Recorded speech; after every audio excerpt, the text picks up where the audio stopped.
Okay. Hello, everyone. This is Dr. Garrett Smith here with another Love Your Liver live stream. We are at episode 256. Wow, we're getting right up around there. What is 5 years? 5 years will be 260. Oh, so we're still shooting on that episode 260 for 5 years without a missed episode. Joe is currently putting the links to the information document from today's show. Well, what are we going to go over today? We're going to go over some testimonials.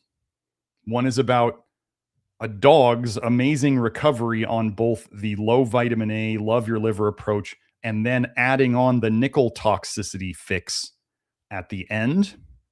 We're going to go over how nickel may be a major cause of iron overload that nobody's really studied, and there's some inklings in the research about that, which I'll go over. We're going to go over again. I went over before how nickel causes weak grip. And if you know anything about the longevity guys out there, they say that your grip is a huge indicator of your longevity. And so the stronger your grip, the longer you live. Nickel makes your grip weaker. Can you do the math on that? Then we're going to go over some connections between, we have a new connection to the weak muscle part. And then we're going to go over nickel and breast cancer and how nobody's talking about it. And as we went over last week, we talked about how the underwire in bras is stainless steel, and that can transfer nickel right into the tissue around the breasts via your sweat, ladies. The sweat is actually, in the research, they talk about sweat dissolving, leaching some of the stainless steel out. And then it's actually the transfer medium to get it from the underwire through the bra material onto your breast. And we're going to go over, do rubber gloves actually protect you against nickel exposure? That's going to be interesting. Joe, I don't know if you want to put the testimonial doc on there too, but I also have another big announcement today for those of you who are, following the low nickel diet or doing the nickel detox and all that stuff. We now have Pectisol and Pecticlear in our store. So we have the Pectisol and the Pecticlear for the shop at the normal prices. And for those of you who are in the Love Your Liver program, you can go into the VIP store and you can find your bonus there. So this is very exciting. We, as I go over, I think it was in the second or third episode of the nickel toxicity stuff, we go over Pecticlear. Pecticlear is capsules of Pectisol and what's called alginate. It's their fancy alginate, but alginate, if you've tried messing with it outside of a capsule, it's pretty slimy and gooey, and you can see why they make it into capsules. Then there's also Pectisol is the driving part of the whole thing. Pectisol is a modified citrus pectin as a binder. So we love binders here. We love our zeolite. We love charcoal from hardwood or bamboo, and we love modified citrus pectin because it can penetrate. It is broken up pectin. So it's not normal pectin. It's not apple pectin. It's not normal citrus pectin. It's modified citrus pectin, and I believe they have a patent on their process, but they've broken the pectin into smaller pieces, so it can penetrate into your bloodstream and it can go and chelate toxic metals out of your bloodstream. And we will eventually go over the research. I don't know. Maybe I'll do that. I don't think I'll do that today. I don't think I have time, but we'll go over. There's some really great case studies and other. There's about 100 studies on modified citrus pectin helping all sorts of things.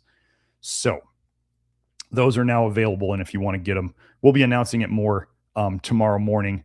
But I wanted to say it here for you guys who come here first. So then we're going to do the testimonials first, because why are we doing all this? If it doesn't work, why do it, right? So I like to share testimonials, and these testimonials, just so you know, they come from inside the Love Your Liver program. I don't ever share people's names or initials because as a physician myself, I don't need to get into any of the privacy issues with any of that stuff, the medical privacy, any of that stuff. So I don't even risk it.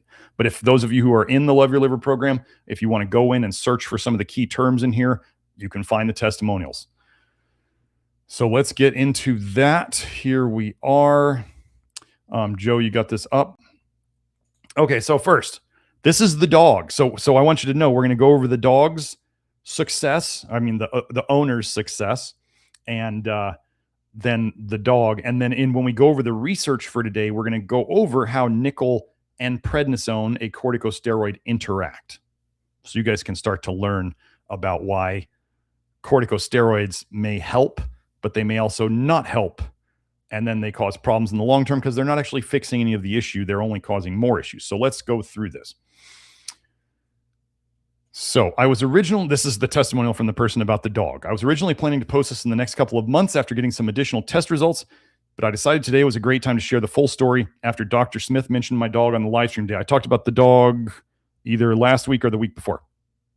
I hope this might help anyone else trying to help their pets with Love Your Liver.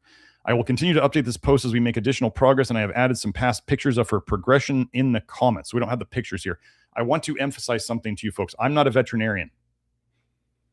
I do not give, I don't give medical advice for dogs. Most of this is that owners have taken my advice for people, which is funny. Very early on, we noticed that when the things that I was saying not to eat are generally the things that are also said for dogs not to eat. Like chocolate, like a bunch of polyphenols, like it was very similar. And so then people started doing things with their dog, simplifying their dog's diets, and their dogs started to get better. Amazing, right? They require vitamin A in all the commercial dog foods. They require copper. They require B6. They require a certain amount of calcium. Vitamin D. They're going to put all that in there. They're going to poison your dogs. And when you look at dogs today, dogs do not age well. They don't. They're being poisoned. And it's amazing that they can't figure it out with animals, or they're not trying to figure it out.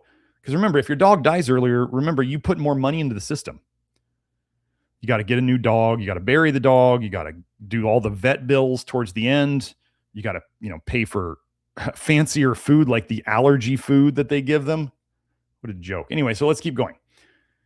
This is a very long post, so settle in. This post is very long, so feel free to skip between sections. So she even divided into sections.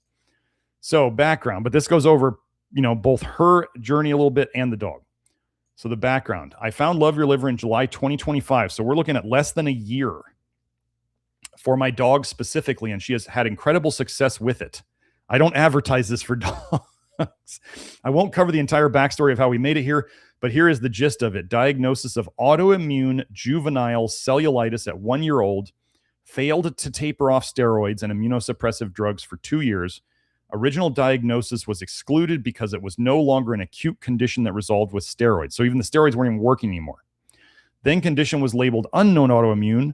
Vet/specialist said she would have to be on these drugs for life, and the drugs were clearly destroying her body. I had to do something else, and my deep dive of testing and solving landed me here. Drugs are not an answer, folks. The grand irony is that her name is Mango, and she had some of the highest vitamin A levels ever seen in a dog without acute poisoning. She topped out at 4 times above the top of the range for serum levels when I first begged to have her tested.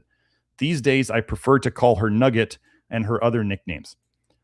So yes, when an animal or a person is at 4 times the top of the range for serum retinol, there's a huge problem. Like the liver can't even hold on to the vitamin A anymore. It's just leaking out everywhere.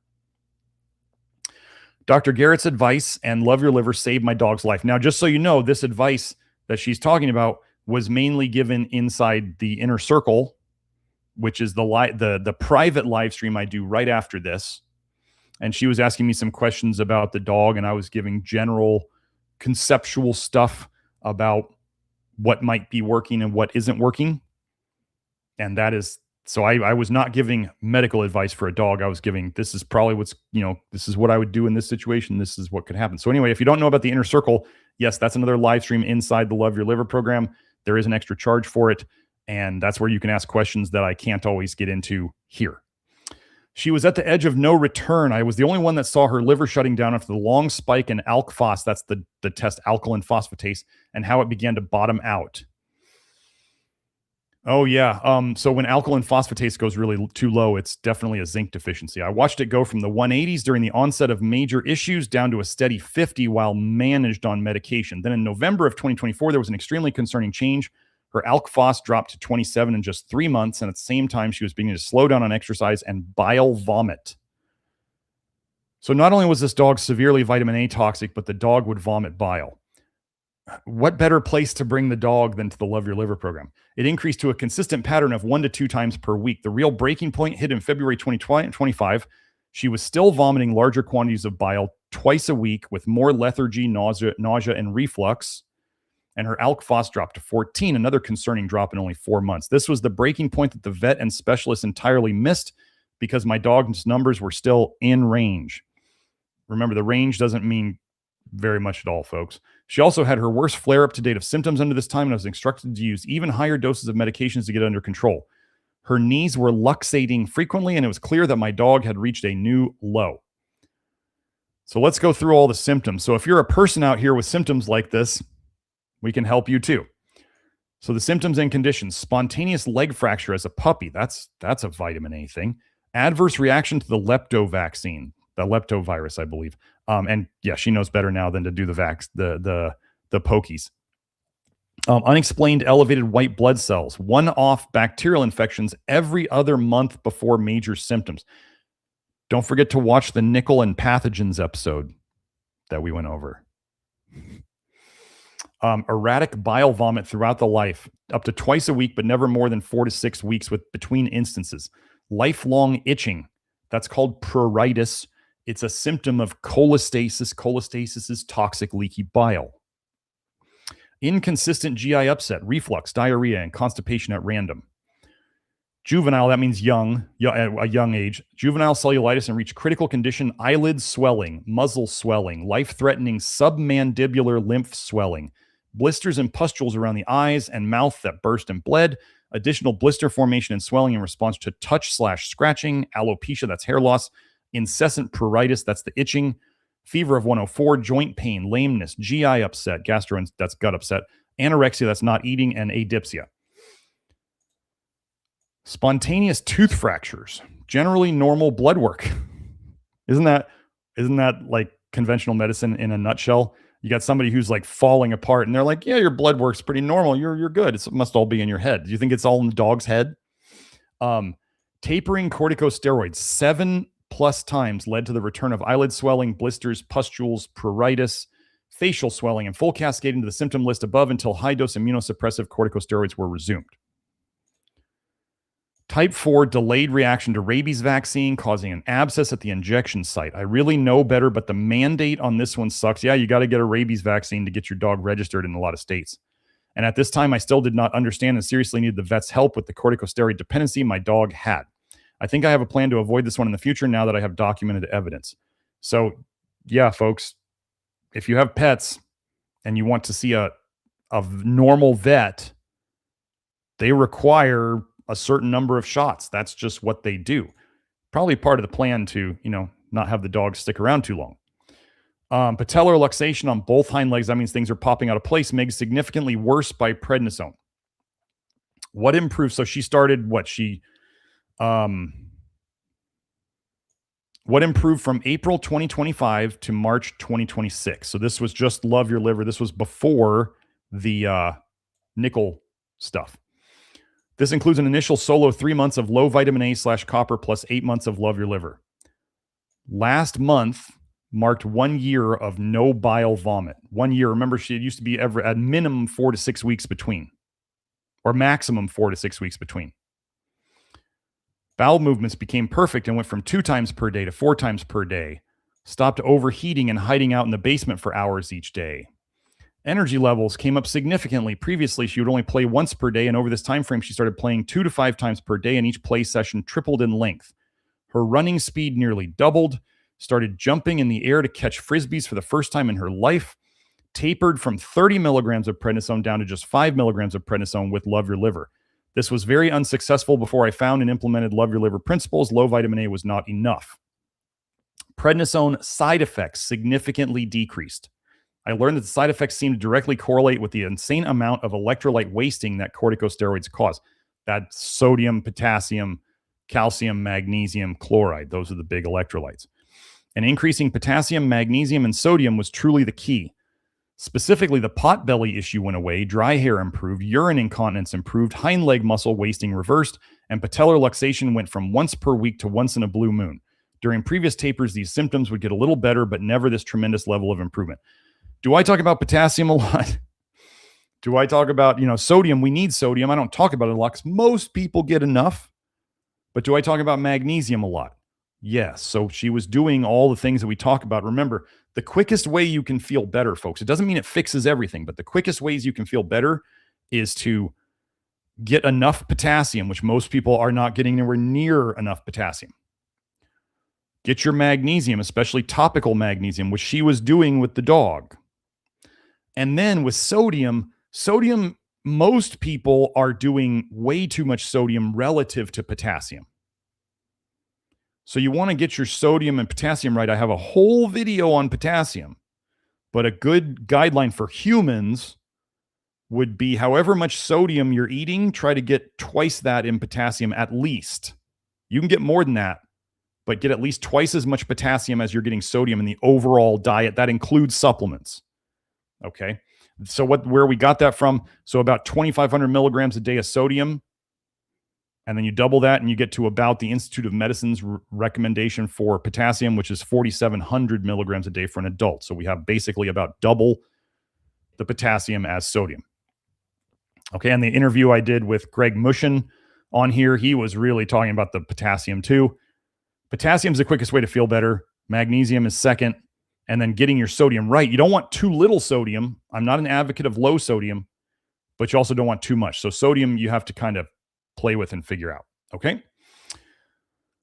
Gained tolerance of zinc and molybdenum. Too sensitive before. How many times do we hear this? We have people, if you're really toxic, folks, you're gonna really toxic and deficient, you're gonna be you may be sensitive to supplements and not able to take them. What happens as we get the toxicity out? You become more sensitive, you become more tolerant, and you can take more of the supplements, which then helps you to protect yourself against the toxins and to detox faster. And so the whole thing can start ramping up faster. So if you are sensitive to supplements in the beginning, this happens. It doesn't happen to everybody, but it happens. And if you do the right things, it will get better. Okay. If you're not doing the right things, it doesn't get better. 0 true flare-ups of symptoms. Saw some mild eyelid swelling when trying to carefully microdose minerals early on, but these did not evolve into full resurgence of symptoms like I was scared might happen. Began losing some weight at the beginning of 2026 without changing calories.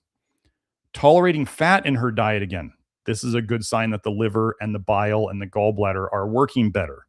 Any food that was slightly too fatty used to cause GI problems, and she was even fine when she managed to get a hold of some tater tots. The fat from something like that used to make her very sick. Okay, so now we're getting into the nickel. What has improved since low nickel from April 2026 to the present? Gosh, have I been talking about it? Yeah, like 2 months now at least. Acting like a puppy again. I swear she is finally living out her puppy days now. She is incessant about wanting to play all day, and it's like all the training has gone out of the window with the new surge of energy. I actually feel like I own an Australian Shepherd for the first time. The only moments she is not acting like a puppy, she is demanding belly rubs all the time. Muscle mass is at an all-time high. She might be 30 pounds, but she is playing tug so ferociously that I feel like she could dislocate my arm if I am not careful. Sleeping upside down, a funny trait about Australian Shepherds, but it's something I haven't seen her do regularly since she was a puppy. Tolerates selenium now alongside the zinc and molybdenum. The selenium was causing low-grade eyelid swelling even at microdoses in the beginning. Only got better with low nickel. Oh, this is a very interesting thing.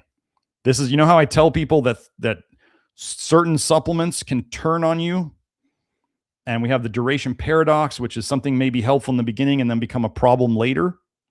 And one of the things that medications do is they can deplete nutrients over time.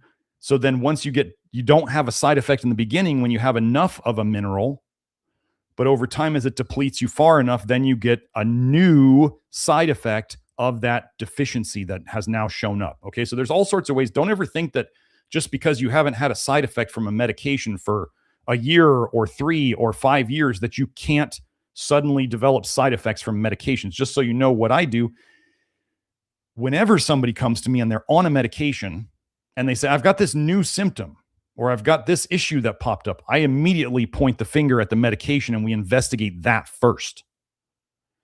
Because as we start to get people better, strange thing, their body starts rejecting the medications more. So let's read this now. Paradoxical effect of corticosteroids. It has flipped with low nickel. And she actually develops minor eyelid swelling during the peak of the drug effect. So she gives the dog the prednisone and the eyelid swelling comes on. Not that the dog didn't have the eyelid swelling and they're giving it and then it's going down. No, they're saying she gives it and it increases a little bit. It resolves when the drug mostly wears off. It seems like she is ready to be off the medication now that it's having the opposite effect. This is duration paradox. This is what I talk about all the time. We are literally helping this dog's body to fix itself, and now it's rejecting the corticosteroids. And the corticosteroids are causing problems because they're not good for you. Faster tapering off corticosteroids. She was plateaued at 5 milligrams of prednisone for 4 months. And with low nickel, she has quickly moved down to 2.5 milligrams. I will move to the next step very soon. This is a pseudo dose for her and is below the anti-inflammatory dose now. Flare-ups are not the same at all. She had a minor episode at the start of low nickel. It only included mild eyelid swelling, some itching, and constipation. Absolutely no pustules or blisters developed, and they never got worse with touch like they used to. I was terrified when she accidentally took a Frisbee to the face because that would have been enough to completely cause her skin to erupt in the past, and literally nothing came from it. She was completely fine. She resolved all symptoms with just pectin, additional soluble fiber, and additional zeolite. The zeolite is still super useful, folks, especially for the nickel that's in your gut. If you are doing the low nickel diet, the nickel detox, and you are getting gut symptoms, that is where the zeolite is like the bomb. Throw that in there. It grabs on I think the paper that Kelsey found was it'll grab in a simulated stomach conditions. It was like 90% of the nickel it'll grab onto in your gut. That's where it specializes. Okay. Historically, this type of swelling could not have been helped without high-dose corticosteroids. Additional weight loss with slight caloric increase. Gosh, how many of us would like that, right? Her body weight is down by 14%. The vet was shocked and commented that my dog now has a perfect body condition score with the right balance of muscle for her weight. Think of what will happen to humans. Celebrated her 4th birthday full of optimism and nothing but gratitude. She has a second chance at life and she is so excited about it. Back to hiking as of today. She did absolutely amazing on a very technical path. Her legs are so strong now and she has the energy to do it. She used to get too hot even early in the morning, but now she seems to be able to tolerate so much more in her environment.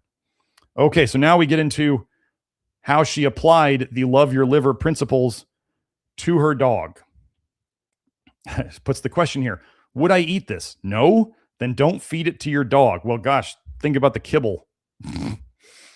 No dog food of any kind. Not even any of the raw or boutique brands that pretend to be healthy. There are very few requirements and limitations in dog food. Therefore, so many industrial poisons and garbage make it into this food. The boutique brands you can order for a fresh food delivery still regularly include organ meats, lower grade meats, and vitamin additives. Don't feed your dog organ meats. Don't feed your dog liver. Don't feed your dog kidney. Don't feed your dog, what do they call them? Animal byproducts. That's what they call them in the ingredients. No dog treats. Those are also dog food and have industrial garbage for ingredients. I began using a simple clean beef jerky that I would eat as her main treats. Don't be fooled by the brands that claim to be 100% freeze-dried chicken or rabbit or whatever. With dog treats, they will always be using organ meat and the full animal to create these meat ingredients. That's how they make it cheaper, folks. I contacted so many different brands and investigated quite deeply with the brands that seemed extremely clean and holistic. Unfortunately, if it's a pet food brand, it can't be trusted because it is barely regulated. Gently cooked ground organic turkey breast and organic beef have been the staples with some other ingredients as well. Apple, well-peeled zucchini, some cleaned rice. As we talk about the rice cleaning in the rice and arsenic video. Freeze-dried bone powder that is tested for glyphosate and heavy metals. Single ingredient organic coconut water, occasional bits of banana. Raw food did not sit well for my dog. Just follow the fundamental LYLL principle of Doc, it hurts when I do this. Yes. Doc, it hurts when I do this. Well, then don't do that. So if raw food wasn't working for the dog, it doesn't matter what the dog gurus on Instagram say, you got to feed them raw. Like if the dog wasn't doing well with raw food, Don't do it, or maybe not yet. Don't force things that aren't working. I use dietary calculators for dogs to estimate the lower and upper bounds of requirements like sodium, potassium, magnesium, etc. for my dog's weight. Not the AAFCO minimums, because that is not optimal. For all Love Your Liver topicals, magnesium lotion and the zinc niacin salve. So she was using both of them. Remember, okay, magnesium. I'm going to show you a paper today. I think, was it today? On magnesium kicking out nickel, or no, I'll do that next week. But I went over one before. Magnesium displaces nickel. So magnesium helps to get rid of nickel out of tissues. Zinc helps to get rid of nickel out of tissues. Niacin is the gasoline for your detox, and I'm going to do a deep dive show. There's not a lot of studies on nicotinic acid, flush niacin, and nickel. Do not take niacinamide. Do not take any niacin other than nicotinic acid or flush niacin. Don't. If you're not ready for flush niacin yet, then don't take it.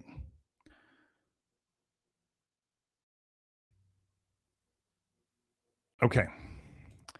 So anyway, what I'm going to go over is I'm going to go over how flush niacin, basically, I'm going to show you what flush niacin fixes, and I'm going to show you what nickel toxicity damages. And they're going to be like, niacin undoes a lot of the nickel damage. And I'm just going to show you research after research with the patterns. And so, gosh, wait, the dog did very well on low nickel, and the dog was using our zeolite and our magnesium lotion and the zinc niacin salve. Remember, when I finally figured out this nickel toxicity thing based on some clues I got from Twitter, and everything I've looked into that we have been doing acts in a good way against nickel toxicity. So it all makes sense now.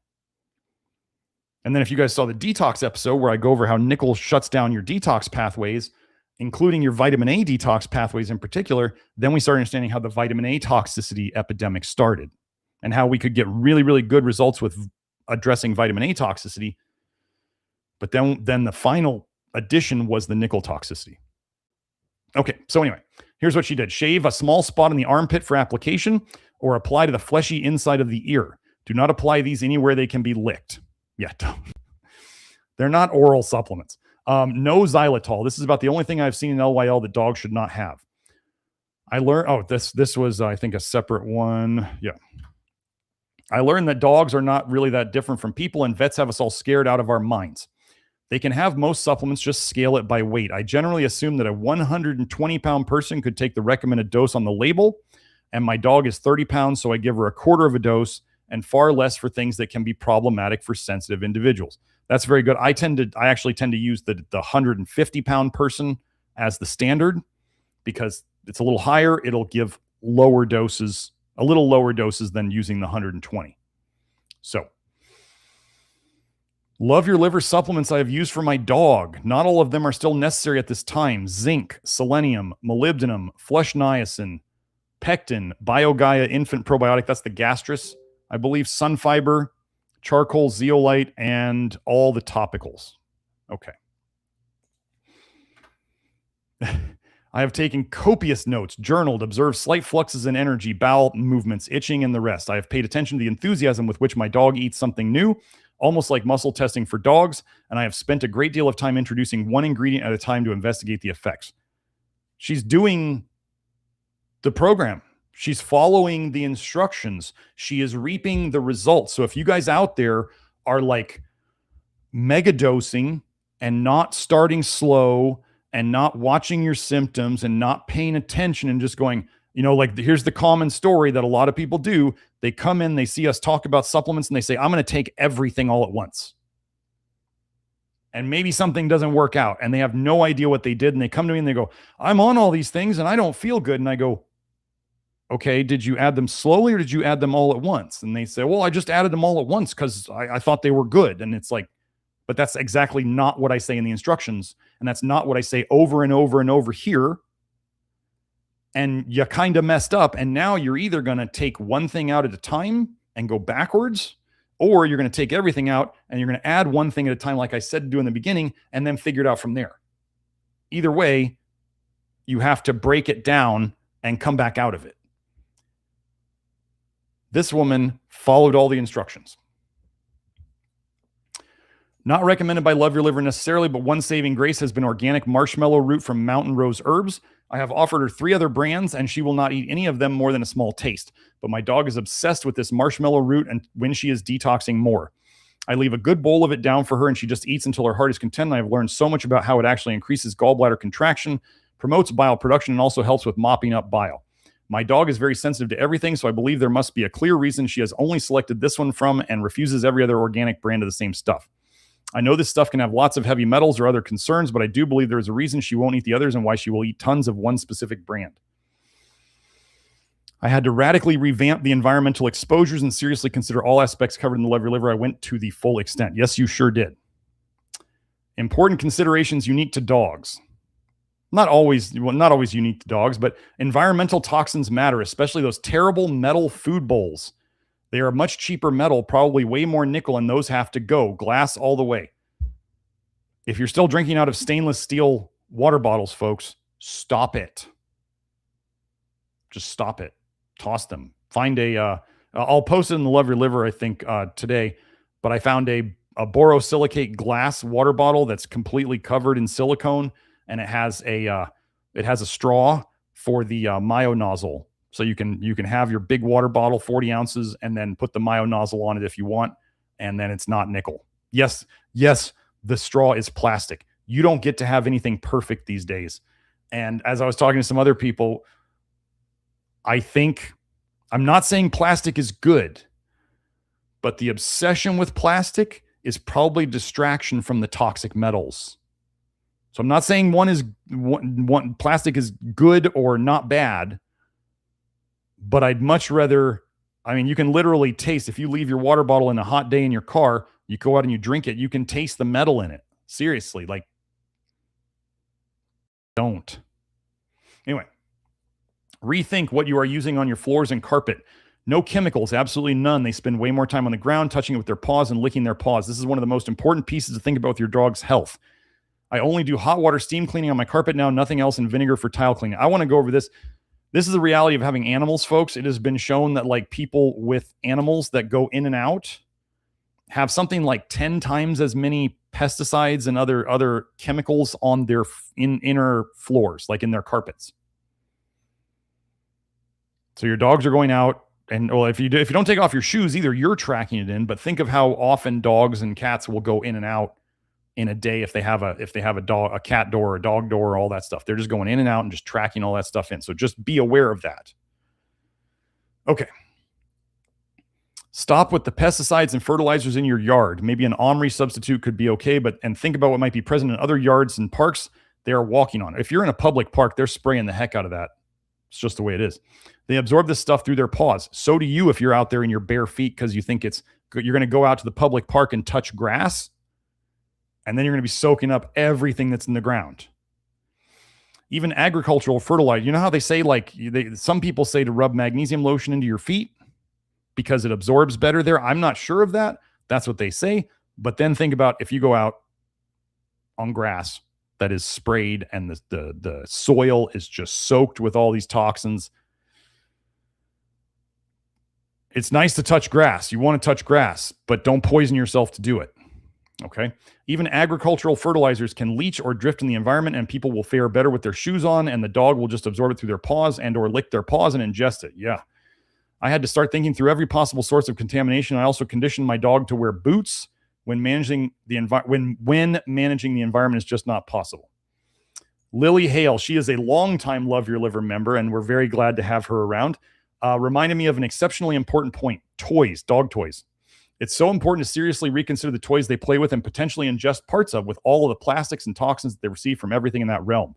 Natural alternatives are the best case, but truly it comes down to minimizing/eliminating as much of these additional toxins as possible. I personally have my own system to prevent the ingestion of plastics, but I must acknowledge that some of those toxins inevitably are absorbed through just general play.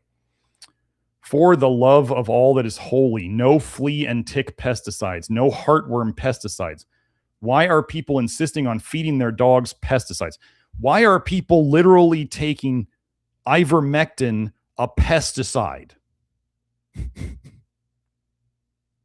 and the azole, the fenbendazole, which is a fungicide? If you are taking something that kills things, you are taking something that kills things. Do you know that if you take enough ivermectin, if bugs bite you, it can kill them from the ivermectin in your blood? It's probably not hurting you because there was a Nobel Prize about it. If you believe the Nobel Prize winners are doing good for the world, good luck with that. You can go and you can have that. You can keep that. I don't want it. My solution for a flea and tick mosquitoes is a Kin and Kind spray. Essential oil. Okay, so I think this is the brand Kin and Kind. Spray essential oil that I apply to the top of her coat only when truly necessary and rinse off after the fact. I use diatomaceous earth in my yard to generally deal with ticks. Have had some before I started treating the yard. And I also have a large industrial fan I will blow across the yard in the summer to keep mosquitoes at bay. They can't hang around if the air is moving that fast. I also test for heartworm 2 to 3 times a year to keep tabs. I mean, running heartworm med through your dog's blood all the time is a quick way to have your dog get sick and die early. If you don't believe it, I mean, if you believe your vets, I want to believe that vets are really out there to help animals and their hands are tied. But sometimes I start to think that vets just really love the fact that they can tug on the heartstrings of people and get them to pay for $2,000, $5,000, $10,000, $15,000 surgeries for their dog to try to save the dog when the dog was not going to make it. It's too poisoned. And then they're going to keep feeding them the poisonous food and giving them the poisonous shots. Like I'm watching a member of my extended family go through basically that version of that as a human. And they're doing it to dogs. Mandatory rabies is hard to get around, but some vets may provide exemption letters with titers. I think I should be able to do this with my documentation now. So titers mean you're measuring the dog's antibodies. And you're saying they have enough antibodies in the blood. We don't need to do the shot. Okay. Yeah, I know that was a lot and a bit of an extreme list. I've had quite a few in different dogs through my life, but none of them compare to the bond that I have with Nugget. It's just something else entirely. Of course, this journey with her has led me and my husband to follow Love Your Liver as well. And we have all been resolving our health issues and getting so much better. It's been a beautiful thing to heal and improve together. The results are better than I could have ever imagined. All thanks to Dr. Garrett for the continuous pursuit of truth. I have so much deep respect for the effort and tenacity required to do this work. And thank you to everyone here that has helped me learn and stretch my brain to do this right. Y'all are the best. Okay, so before I go into the next testimonial, just to wrap that up. She was working. So the Love Your Liver program, this is my do-it-yourself program, like a miniature social network with the Love Your Liver program in there. And you can talk to other people and that we don't allow like stupid trolling and all that stuff to happen like you find on all the other social media sites. So if you'd like a place to deal with people who care and who are not jerks, like so many people on the internet, that is where you can go. And that is where you can find the program. That is a do-it-yourself program. So the people are helpful. The program is helpful if you wanted to get it from all of that. So that the Love Your Liver program, like I'm working on getting all the nickel toxicity stuff together, and I will be putting that in the Love Your Liver program soon. I've got lots of things going on right now. And then, but if we're going to assemble it all and it'll be there soon. And I'm probably going to have something for the general public as well. Free ebooks seem to do good in the world. So, we'll do that. Now, this other testimonial. So I want to tell you on the second testimonial, again, this is from the Love Your Liver program. This is a lot shorter. It's going to start out slow and then it's going to get much better. Okay. Has anyone on here wondered if anyone who's done the program ever really got better? I was wondering the same thing a year and a half ago. All the posts, or at least the vast majority, are about problems and troubleshooting. That's normal because people post about when they have problems. They don't tend to post about when they are doing well because they want to go out and live life, right? You don't want to sit there and gloat.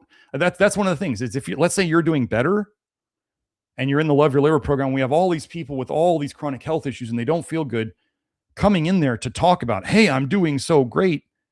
It can kind of make you feel like you're bragging and you're gloating.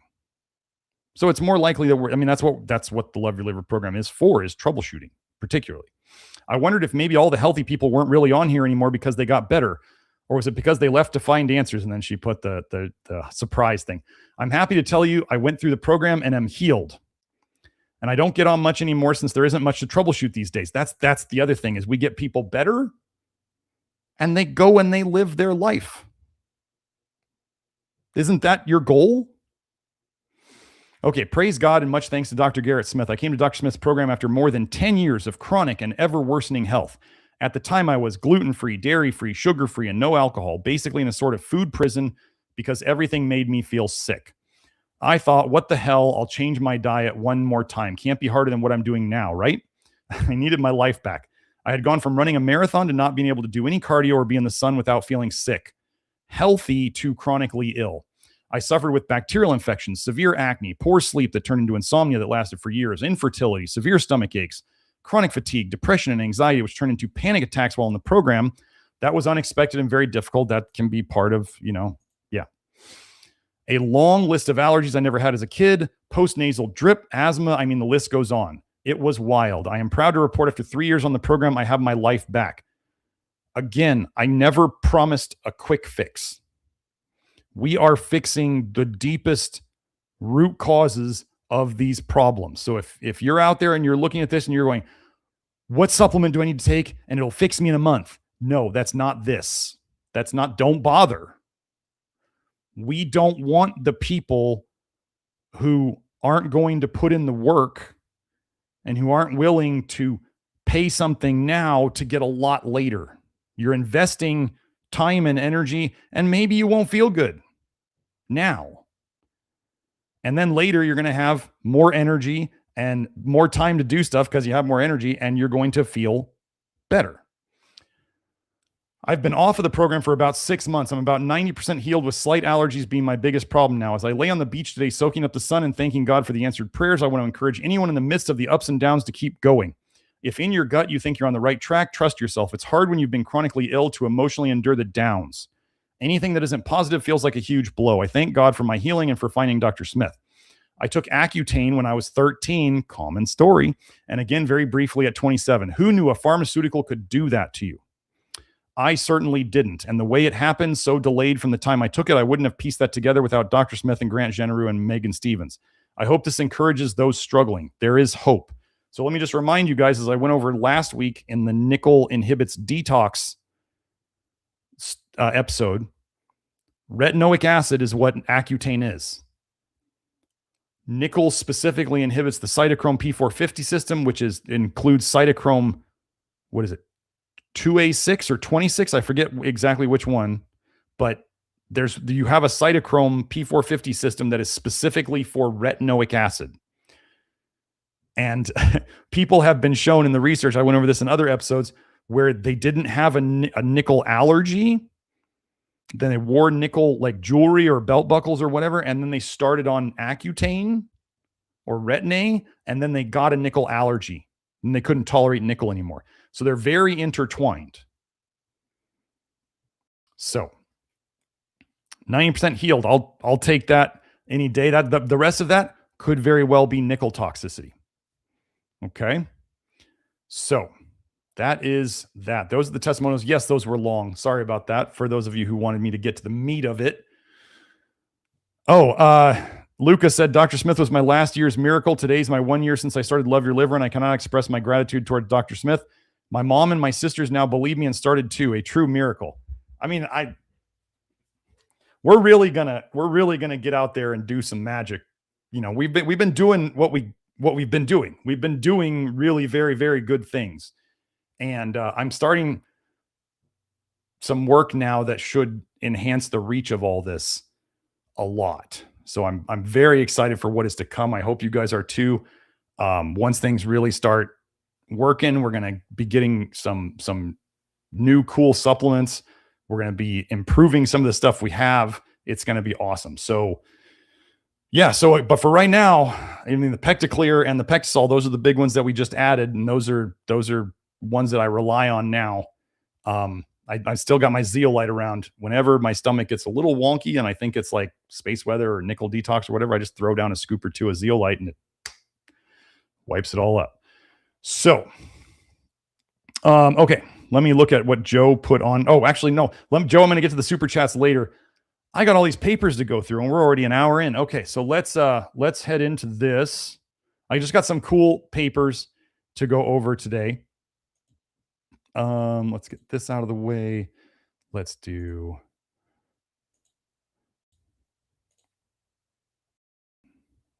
Okay, so since we talked about the dog and prednisone, so I want you to pay attention to how prednisone kind of helps nickel stuff. So if you have nickel toxicity and you take prednisone or you take corticosteroids, hydrocortisone, other stuff like that, and it kind of helps, but it kind of doesn't, well, there's a reason. So here we go. Or I believe the dog was on prednisone. Oral prednisone regulates human skin T cells in delayed type hypersensitive reactions elicited by diphencyprone. Not real familiar with that med. This is what I want to show you. Very specific thing about how prednisone doesn't work on all the nickel pathways, all the nickel mechanisms. So they gave PPD, purified protein derivative, or nickel, or diphencyprone, or house dust mite were administered as a sensitizer to 40. This means healthy volunteers. Okay. Don't worry about all of the fancy words here. I'm going to point it out to you. Nickel and DPCP, that's the diphencyprone, displayed a mixed TH1, TH2, TH17, and TC1 response. Just look at all that. Okay, those regulatory T cells, TREGs, the minor, all of these activated. Pay attention to this part. Activated PD1 plus TH. Pay attention to that one. And then these CD103 tissue resident memory cells were detected in all groups. Okay, so they found those in all groups, and they found a specific reaction to nickel and this. Oral prednisone decreased the frequencies of that activated PD1 TH, okay? This, it didn't affect it, okay? So what I'm just getting at, and they were saying this latter one, so this one, relative to placebo, that later one, the one that's highlighted, the CD8, was positively correlated with improvement of clinical parameters with prednisone. So nickel caused aggravations that prednisone didn't fix.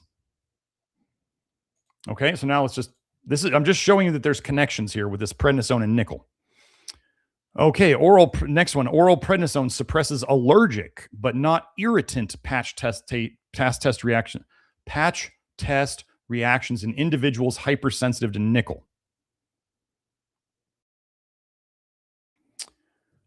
Remember, nickel sensitivity is just nickel toxicity that shows up on the skin.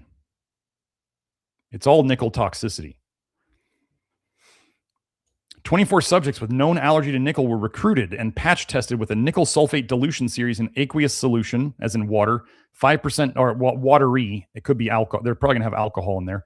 And other things. 5% nickel sulfate and petrolatum. So that was a different one. And 2 dilution series of the irritants nonanoic acid and sodium lauryl sulfate. They put sodium lauryl sulfate in a lot of shampoos. They use it as an irritant here. Isn't that nice? The subjects were tested twice, both during treatment with prednisone 20 milligrams oral daily and during placebo treatment. The total number of positive nickel patch test reactions decreased significantly in patients during prednisone treatment. So they had less of a skin reaction. The number of skin reactions went down when they gave them prednisone before they exposed them to nickel. The threshold concentration to elicit a patch test reaction increased, so they had to give them more nickel to get the reaction, but they still got the reaction at some point, and the overall degree of reactivity to nickel sulfate shifted towards weaker reactions. Okay, so they're just medicating the nickel toxicity. It is concluded that oral treatment with prednisone suppresses patch test reactivity to nickel, but not to the irritants tested. So, the irritants, prednisone didn't really suppress the irritant reactions, but it suppressed the nickel sensitivity. So let's just say you've had an issue in the past, folks, that prednisone has helped with, that may be a very good indicator that that's nickel toxicity for you. Let's move on. Oh, now we're going to get into the iron overload connection. Now, this is not a huge connection, but things you should know is that, first of all, IP6, which is literally supplemental phytic acid, has been shown in research to help both. I don't know if it's been shown to prevent cancer, but they've used it as a treatment for cancer. What does IP6, what do they usually assume it does? It grabs onto iron. Well, if you didn't know, it also grabs onto nickel. And we know that nickel, everywhere it's been injected in animals, has caused cancer in that location. So nickel's pretty carcinogenic. And they gave animals and humans IP6, and it helped reduce cancer issues. So is it really working on the iron, or is it working on the nickel? Well, what if the nickel causes an iron problem? What if ferritin is made by the body to protect you against nickel as well as excess iron? What if we found that ferritin was actually very protective against nickel toxicity? Now, I'm not saying that high ferritin's good, folks. The high ferritin indicates there's a problem, and low ferritin can be caused by nickel too. I've been over that before, but so you can have low ferritin or very high ferritin potentially from nickel toxicity. So let's just go over this. Here's the paper: folic acid mediated reshuttling of ferritin receptor, specifically towards a selective delivery of highly cytotoxic nickel coordination compounds. Coordination compounds. Wow. Wait, let's hide the toxicity language some more, because we'll get down here. To delineate a potential usage in anti-cancer therapy, we encapsulated the most cytotoxic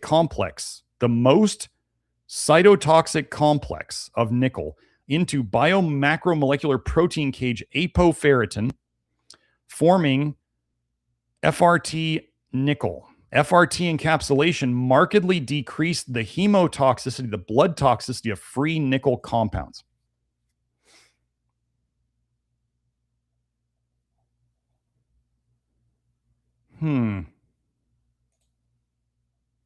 FRT. Ferritin receptor. FR. FRT encapsulation markedly decreased the blood toxicity of free nickel compounds. Gosh, so if the body, let's just say ferritin could also have nickel in it, or it could bind up some of the nickel. Would the body then make a lot of ferritin if you had nickel toxicity and it needed to protect itself, even though ferritin may not be a great protector? What if it's one of your body's best efforts? Overall, we demonstrate that the FRT macromolecular nanocarrier provides a very low off-target toxicity, which could enable the use of highly toxic nickel compounds in cancer nanomedicine. So they want to protect you using ferritin against the nickel so they can give you chemotherapy that is nickel.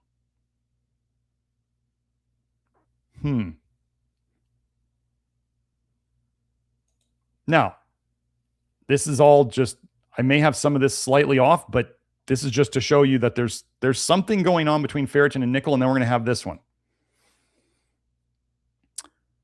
Autophagy-mediated ferroptosis. Ferroptosis is iron-mediated cell death involved in nickel-induced nephrotoxicity. That's kidney damage, kidney disease in mice. Nickel as a widely polluted metal, why is nobody talking about it, has been shown to cause kidney problems. Ferroptosis is a new type of cell death driven by iron-dependent lipid peroxidation. Again, folks, the less fats you have floating around, unnecessary fats floating around, the less they oxidize and cause lipid peroxidation. Our study found that nickel chloride-induced ferroptosis, iron-mediated cell death, in mouse kidney and TCMK1 cells. That's probably kidney cells. The iron content was significantly increased in the kidney, and the TCMK1 cells after nickel chloride treatment. They gave them nickel chloride and they saw more iron in the kidneys. Is nickel causing the iron overload problems by shifting around nickel into our detox organs? Lipid peroxidation and malondialdehyde content were significantly increased. Those are bad things that nickel does. And glutathione content and superoxide dismutase activity were significantly decreased after exposure to nickel chloride. This has always been true. Nickel chloride destroys your body's own antioxidant production, which you do need. You want your body to make antioxidants. You don't want to be trying to eat plant antioxidants or other weird supplement antioxidants. You want your body to make your antioxidants in the amounts that it needs to, and nickel gets in the way of that. And we already know malondialdehyde and lipid peroxidation products are bad. So nickel increased the bad ones and it decreased the good ones. Okay. Otherwise, iron chelator, DFOM, so that's an iron chelator treatment, inhibited ferroptosis induced by nickel chloride. Okay, so they gave an iron chelator and it reduced the damage caused by nickel chloride. So if you don't have the iron chelator in there, it doesn't help. Finally, ferroptosis inhibitor, FER1, treatment significantly alleviated cytotoxicity induced by nickel chloride. So the nickel's causing iron problems. To sum up, this is a very important sentence. Our above results showed that ferroptosis is involved in nickel chloride-induced nephrotoxicity. So nickel-induced kidney damage involved iron-mediated cell death. Now pay attention to this one. And nickel chloride induces autophagy-dependent ferritin degradation, so it can break it down. It releases iron ions, which you don't want free iron floating around. That's the worst. Leads to iron overload and induces iron-mediated cell death. This study supplies a new theoretical foundation for the study of nickel and kidney toxicity, renal toxicity. So now, if some of you have been wondering why you've had such trouble getting your ferritin down before we figured out this nickel thing, I don't think after we deal with, so one thing to remember, this nickel toxicity causes iron problems. That's what we just saw. Okay, nickel toxicity causes iron problems. Nickel slows down vitamin A detox. Vitamin A increases iron absorption from your diet. This has been shown over and over again. So then you increase your iron absorption, and now you've got nickel toxicity with an excess of iron. Do you see how this is a problem? Do you see how this all feeds into it? So yeah. Let's keep going. This is going to be a little depressing. Nickel penetration through rubber gloves. 1980. How long have they known about this? 46 years. Positive patch tests confirm nickel penetration through rubber gloves. DMG dimethylglyoxime results indicate that nickel reactivity may occur where DMG testing is negative. That's the patch testing. That's the nickel test solutions that you can put on things and they turn pink. You put it on the Q-tip and you rub it on things, and if it turns pink, it's literally leaching nickel. Okay, but they're saying people can react at concentrations lower than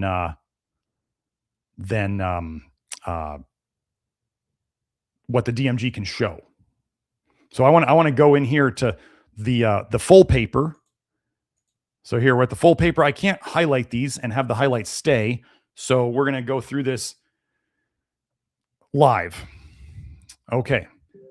There seems little doubt that nickel salts penetrate rubber, but not PVC glove material. Little doubt. So rubber gloves don't protect against nickel. Let's see. There's more stuff in here. There's some more good stuff. Oh yeah. So the nickel concentrations of nickel ions less than the normal test solution in solution are sufficient to cause positive patch tests in sensitive subjects when there is the added influence of rubber occlusion. That means the rubber. So like think of the rubber glove on your hand. and the rubber is sealing it in, right? It can't escape. So you've got the sweat between the rubber and your skin. That's the occlusion, is like blocking. Okay. This could possibly be due to increased absorption of nickel through occluded skin. Now, let's just talk about occluded skin. Think of underwire in bras. That's pretty well sealed onto there. There's not a lot of escape for it between the bra and the sweat and the skin. But the underwire is leaching the nickel into the sweat. Okay. Marzulli and Maybach stated that sweating skin enhanced solubilization of nickel, favoring skin penetration and ultimately sensitization. Okay, can we say underwire bras again? So sweating increases the skin penetration and sensitization. Okay. But modern medicine is now trying to say that like magnesium lotion can't work because you barely absorb anything through your skin. Yet, if you go and do research on topical and transdermal pharmaceuticals, they say it's the next wave of medicine. I'm sorry, which side of their ass are they talking out of? Can you not absorb things through your skin? Or is it the next big wave of medicine? Or is it only that pharmaceutical companies get to say they absorb things through the skin? Oh, wait, we have the sunscreen studies where all 8 compounds that are commonly used in sunscreens were rubbed on one day, and 24 hours later, all 8 compounds could be found in the blood. So, conventional scientific research is lying to you about you being able to absorb things through your skin, and they really are doing it to say that magnesium cannot be absorbed through the skin, even though everybody here who's tried our magnesium lotion knows that they felt better from it. It goes in, like you feel systemic stuff. You feel relaxed. You feel less tension. You feel all sorts of things. So they're just lying, as usual, protecting their market. Let's see.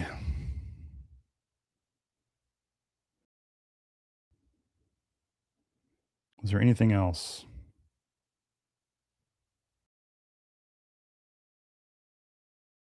Nope, I think that's about it. Okay.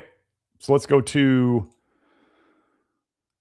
the muscle weakness. So if you guys remember, I went over a study, I mentioned this at the start, where there was a grip test where as they gave more nickel, or as people had more nickel, I think it was I don't remember if it was in their urine or their blood or both, but the more nickel they had, the weaker their grip. I'm going to tell you that for those of you who are doing this and you're on the other side of the nickel detox, my workouts continue to get better and better. I'm shocked at how quickly things are improving. Now, there's another thing that I'm going to go over in a future episode that is likely helping this, but we're still in testing phases. So I'm not going to talk about it yet because I talked about the Pectaclear too early and people were, didn't know about the sensitivity of some people to it and their sleep. So I'm going to wait until I have more data on that before I unleash it. Anyway, the effect of nickel chloride on isolated hemidiaphragm, half of the diaphragm, hemidiaphragm of the rat. So they cut the diaphragm out of a rat, I believe, and they strung it up, and then they're going to zap it with electricity. So yes, this is kind of, weird research abuse of animals, whatever you want to call it, but it's already done. So we can use it for what it's worth. Okay. Nickel chloride produced concentration dependent. So the more they use, the worse it got. Depression of tension developed, and the maximum rate of rise of tension of isometric contraction of the isolated rat hemidiaphragm during direct subtetanic electrical stimulation only. It basically, they couldn't get as much tension out of the diaphragm when they zapped it, and it was slower to develop. That's not good. Okay, let's explain a little more of the calcium connection here. Maximal depression of the tension developed and the maximum rate of rise of tension produced by a single concentration of nickel chloride during DST electrical stimulation was obtained 20 minutes after the addition of the drug in a bathing medium. So it took a while for it to happen. So don't expect if you go and you let's say, get nickeled, you go and you expose yourself to nickel, you're not gonna feel bad right away. It's a delayed reaction. And we just talked about delayed reactions in another paper that we just went over today. So it's not gonna be you expose yourself to nickel and you immediately feel bad. It's going to take a while. Okay. In the normal Tyrode solution, addition of calcium chloride, final concentration of 5.86 millimole, almost completely antagonized the depressant effect of nickel chloride on the tension developed and the maximum rate of rise of tension during DST electrical stimulation. There was a group of people who were thinking that calcium was going to fix everything, and I kind of knew that calcium was suppressing certain stuff, and it might have felt better from the beginning of taking lots of calcium, but that was going to fade away and it was going to leave problems later. So you can use, we talked about mega doses of zinc that people were using to like mega doses of zinc. Somebody was using 400 up to 600 milligrams of zinc a day, and they were getting improvements in their skin symptoms. But what's going on, Joe? Hold on. Oh, audio. Okay. Anyway, so this gentleman was using tons of zinc and he was improving his skin. The zinc was displacing the nickel. And then when he finally went on the low nickel diet, he didn't have to take all that zinc anymore. Okay. So like all these people who went and took ungodly amounts of calcium were likely suppressing the nickel toxicity that they had and they still have. They're not fixing a cause. They're just medicating a symptom with another mineral. And we show it right here. They just medicated the symptom by adding calcium. Okay, this is important. Verapamil, which is a PGP inhibitor, and lidocaine, which is the normal anesthetic that they use for anything like not a big, smaller surgery type things, significantly potentiated the depression of TD and the total what was that? Sorry, I forgot again. Tension developed and the maximum rate of rise of tension. So it significantly made the depression and made them go down more produced by nickel chloride during DST electrical stimulation. Verapamil is the PGP inhibitor. When they're doing papers and they want to cause problems with ivermectin, they give verapamil. Verapamil is like a detox slower. So when they gave verapamil or lidocaine, they caused more weakness because you inhibited the detox. The addition of calcium chloride in the bathing medium only partially antagonized the depressant synergistic action of both verapamil or lidocaine and nickel chloride on those same markers. So again, they couldn't undo all of it. Even when they added even more calcium, they couldn't undo the nickel plus the verapamil. This nickel stuff must be strong, huh? And finally, okay, for you ladies and the men who love your ladies, we're going to go over nickel and breast cancer. Specifically, we already went over cancer in one of the other episodes. But considering now the last stat I saw, which I think I'll go over in one of these papers, 1 out of every 8 U.S. women at this point is expected to develop invasive breast cancer. 1 of every 8, 12.5%. Sounds like a big problem. So here's the first paper. These papers are in, I'm going to go over a meta-analysis later where they look at a bunch of studies, but these are some of the separate studies that were included in that big meta-analysis. So Toxicology Letters, 2002, effects of carcinogenic metals on gene expression. 6 metals and or their compounds have been recognized as carcinogens: arsenic, beryllium, cadmium, chromium, cobalt, and nickel. First, just a reminder, folks, don't supplement chromium. Don't take multivitamins with chromium in them. Don't. If you see the studies and it helps with blood sugar and stuff, that is a drug-like effect. It's going to cause you problems later. Okay? I believe these three are the highest sensitivity or allergy metals, and nickel is almost always the first one. Okay. A general feature of arsenic, cadmium, cobalt, and nickel is their property to enhance the mutagenicity and carcinogenicity of directly acting genotoxic agents. So they are synergistic with other toxins. So whatever toxin, is the flavor of the month in the alternative world as to what's causing breast cancer, remember, a lot of the organic compounds, as in like chemicals, if you will, our body can break those down at some point. We often have ways of breaking them down. Nickel is nickel is nickel. It doesn't go away. This is why they don't want to talk about the metals, is because when you start paying attention to the metals and you get rid of the metals, they're gone. But if you don't get rid of the metals, they're there and they still cause problems. They cause lots of problems. They don't degrade. They actually, like with nickel, if they give them nickel chloride or nickel sulfate, eventually they break apart and you have the nickel and the sulfate, or the nickel and the chloride, and then the free nickel ion is what they say causes the cancer. So eventually, as those break down, they get even more cancerous. Okay, so let's just keep moving. Comparison between concentrations of trace elements in normal and neoplastic, that's cancerous human breast tissue. They got histologically normal and neoplastic cancer tissue, human breast tissues obtained from 25 patients. So what they found was a less significant than the other ones increase for nickel. So they did find more nickel in the breast tissues, and this was in the meta-analysis.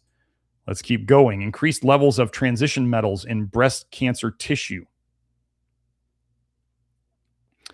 A highly significant accumulation of iron, nickel, wow, weird that those are together, chromium, zinc, cadmium, mercury, and lead was found in the cancer samples when compared to the control group. I'm going to tell you that wherever you're finding cadmium and lead and mercury and nickel, you're going to find zinc. They go together. Now, remember, I tell you that think of your cells as like apartment complexes. Like each room is a spot for a metal. You're going to put stuff in those slots. So if you are exposed to more toxic stuff, you're going to have more toxic stuff in the slots. And so you're either going to put in more good stuff like zinc and selenium and molybdenum that can, the good people who move into the apartments and keep the apartment complex nice, or you're going to have more of the shady people moving into the apartment like the rest of these guys. Okay, so the body's going to fill these slots, and people will be like, well, I don't want to take any heavy metals. And I go, zinc is helpful, and these other ones are really not. But again, we see iron. They listed iron first and then nickel. And we just saw about how nickel causes iron problems. Ah, yes. People will talk about estrogen and breast cancer. Estrogen-like activity of metals in MCF7 breast cancer cells. Now, remember, metals don't break down. Estrogen breaks down. Estradiol breaks down. Your liver breaks it down. Nickel doesn't break down. So it just stays there doing its same thing. This is why, for the love of God, stop getting tattoos, folks. They're literally putting nickel and other toxic metals in you, and they're not going anywhere. They're just aggravating your immune system for the rest of your life. Besides all the other stuff that they do. The ability of metals to activate estrogen receptor alpha was measured in the human breast cancer cell line MCF7. Similar to estradiol, which is E2, your natural estrogen. Treatment of cells with the divalent metals copper, cobalt, nickel, lead, mercury, tin, or chromium. Wait, notice they didn't have zinc in there. Zinc wasn't in there. Or with the metal ion vanadate, that's vanadium. Don't take that either. Stimulated cell proliferation in the breast cancer cell line. By day 6, there was a 2 times to 5 times increase in cell number. Copper, huh? If you're one of those out there who's one of the copper crazies and you think everybody's deficient in copper, you really got a lot of explaining to do about why copper shows up in high amounts in like all sorts of cancers, and why copper goes up as people age, and aging is generally associated with feeling worse. Like the copper coping has to stop. Look at this list. These things are estrogenic. What do we here try to get less of? You don't want, okay, ladies, just so you understand, yes, you need to have estrogen. No, you don't want toxic metals doing your estrogen work. No. So now let's get into another paper here. Concentration of cadmium, nickel, and aluminum in female breast cancer. Well, at least they said female breast cancer, right? So at least they were being specific. I mean, okay, there is male breast cancer. It is a super tiny thing. It just seemed funny to me. And in today's insane world, I want you to pay attention to this, because this seems like a little bit of like not telling the whole truth, or as they say, there's three types of lies: lies, damn lies, and statistics. The aim of this study was to investigate the cadmium, nickel, and aluminum concentrations in female breast cancer in normal tissue. Interesting choices of metals. The concentration of metals in 16 non-cancerous breast tissues and 67 breast cancer samples was measured by flame atomic absorption spectrometry. In the case of normal breast tissue, the concentration, so I just want to go over this specifically. Cadmium was 0.61. Okay. In the normal tissue. In breast cancer, it was 0.76. Okay, so you see kind of that general difference there. 1/4 of this added to it would be about this number, right? So 1/4 of this would be about 0.15. Add that to there, it'd be about 1.76. Okay, nickel was 1.84. In the normal tissue, 2.26. Okay. That's quite a jump, right? That's not a small jump. That's like 0.42, which would be like somewhere between 1/4 and 1/5 of this number. So it's similar to the jump that the cadmium had, right? And then the aluminum was 3.63 in normal tissue and 4.4 in the breast cancer tissue. So then you remember how I talked to you about that COOF study about the urine levels of nickel, and the people who had the higher levels of cadmium and nickel died sooner, but then the paper shifted into, they only talked about the cadmium really after that. Okay, the concentration of cadmium and aluminum in normal breast tissue was significantly lower than in breast cancer.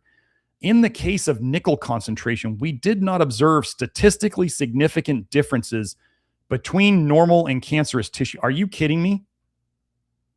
We're going to look at 1.84 versus 2.26, and that's not significant, where 0.61 and 0.76 is significant.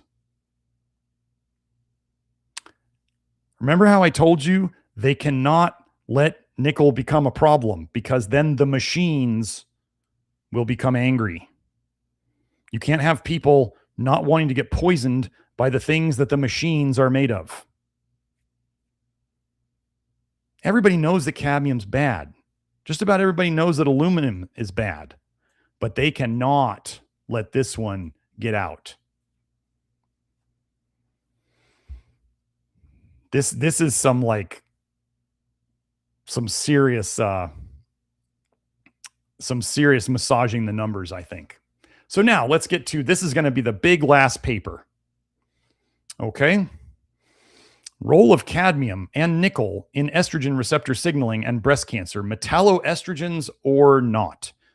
How can you get both of these quickly, folks? Just smoke. Smoke cigarettes. I'm not sure if cadmium is in weed, but nickel sure is. So, Okay, during the last half century, incidences of breast cancer have increased globally. The only way that happens is toxicity. Various factors, genetic and environmental, have been implicated in the initiation and progression of this disease. Genetics just makes you easier to get something, it doesn't make you get anything. One potential environmental risk factor that has not received a lot of attention is the exposure to heavy metals. Wow, so they're even saying it hasn't been paid attention to. While several mechanisms have been put forth describing how high concentrations of heavy metals play a role in carcinogenesis, the creation of cancer, it is unclear whether chronic low-level exposure to certain heavy metals, i.e. cadmium and nickel, can directly result in the development and progression of cancer. Cadmium and nickel have been hypothesized to play a role in breast cancer development by acting as metalloestrogens, metals that bind to estrogen receptors and mimic the actions of estrogen. Since the lifetime exposure to estrogen is a well-established risk factor for breast cancer, anything that mimics its activity will likely contribute to the etiology of the disease, the cause of the disease. However, heavy metals, depending upon their concentration, are capable of binding to a variety of proteins and may exert their toxicities by disrupting multiple cellular functions, complicating the analysis of whether heavy metal-induced carcinogenesis is mediated by the estrogen receptor.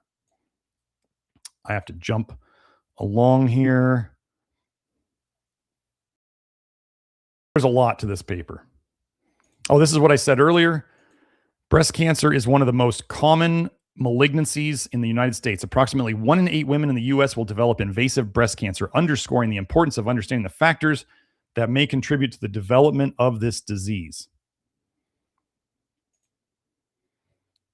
Okay, so here they're talking about, so they're saying here, I'll just highlight this again. Some of the environmental factors that have been recognized as suspected risk factors for breast cancer include ionizing radiation, hormone disruptors such as organohalogens, pesticides, and environmental pollutants such as heavy metals.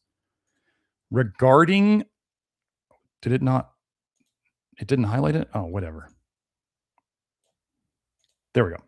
Regarding the latter, as in the heavy metals, increasing epidemiological evidence suggests a strong association between exposure to heavy metals and the initiation, starting, promotion, growth, and progression, going other places of breast cancer. Heavy metals, which include arsenic, lead, mercury, cadmium, and nickel, are present naturally in the environment in minute concentrations. However, with the increased usage in certain industrial processes, transhumanism, making the machines, such as smelting and electroplating, heavy metals have emerged as an environmental contaminant of growing concern. Pay attention here for all the influencers who are so retarded that they actually say the body doesn't store toxic metals or it doesn't accumulate them. These heavy metals tend to accumulate in the body, a phenomenon called bioaccumulation. Just ignore anyone who ever says that toxic metals don't accumulate, especially if they say they don't accumulate in the liver itself. They are far too ignorant to listen to anything else they have to say. Bioaccumulation of heavy metals in soft tissues interferes with normal physiological functions. Generally, these heavy metals exert their toxic effects by forming complexes with the organic compounds. They bind to things. When heavy metals bind to nitrogen, oxygen, or sulfur-containing groups or enzymes, for example, they disrupt proper protein folding and thus can inactivate enzymes. Oh, wait, are you out there taking enzymes? Maybe your enzymes would work if you weren't nickel toxic. That function in key metabolic processes, increased exposure to heavy metals, is associated with impaired mitochondrial function for you mitochondria nerds. Oxidative stress, DNA damage, deregulated cell growth, and cell death. Remember, toxicity is behind 90% of all of this. Recent studies have suggested that certain heavy metals, such as cadmium and nickel, can function as endocrine disruptors by mimicking the action of estrogens. As a result, these metals are often referred to as metalloestrogens. Since estrogen itself plays an important role in the development and progression of the disease, the ability of metalloestrogens to bind to and activate the estrogen receptor suggests that these compounds may also contribute to the development of breast cancer. It is hypothesized that metal-induced estrogen receptor activation is a crucial step in the carcinogenic process.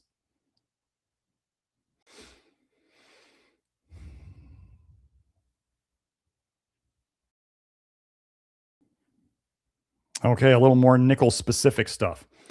However, increased exposure to nickel compounds due to its increased usage in industrial processes has been shown to negatively impact the development of mammalian cells. If you didn't know you're a mammal, you have mammalian cells, leading to increased incidences of breast cancer development. There's some papers you can look at. In fact, certain nickel compounds have been deemed carcinogenic by the IARC since the 1970s. A recent study comparing 20 breast cancer patients with 8 healthy individuals showed higher levels of cadmium, chromium, lead, and nickel in 20 breast cancer tissue biopsies than in the 8 healthy biopsies. These data supported an earlier study by Sharif and colleagues that reported a significant, albeit small, increase in nickel concentration in breast tumor tissue compared to normal breast tissue, indicating a positive correlation between increased nickel levels and breast cancer development.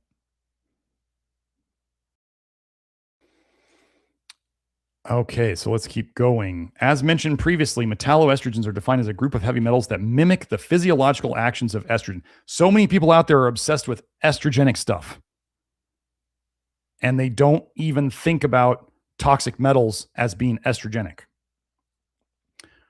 The precise mechanism behind this mimicry is uncertain. So this is for the people who are obsessed with mechanisms. They're like, well, we don't know the mechanism, so let's just ignore it.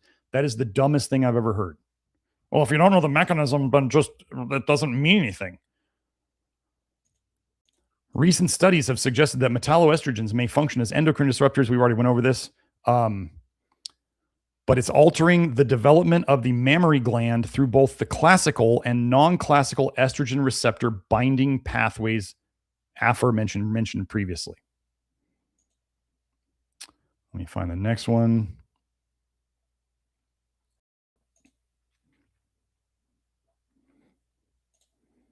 They're admitting here, in spite of the lack of evidence from animal studies, because they haven't done it, other studies have suggested that nickel, like cadmium, may function as a metalloestrogen and alter estrogen receptor activity.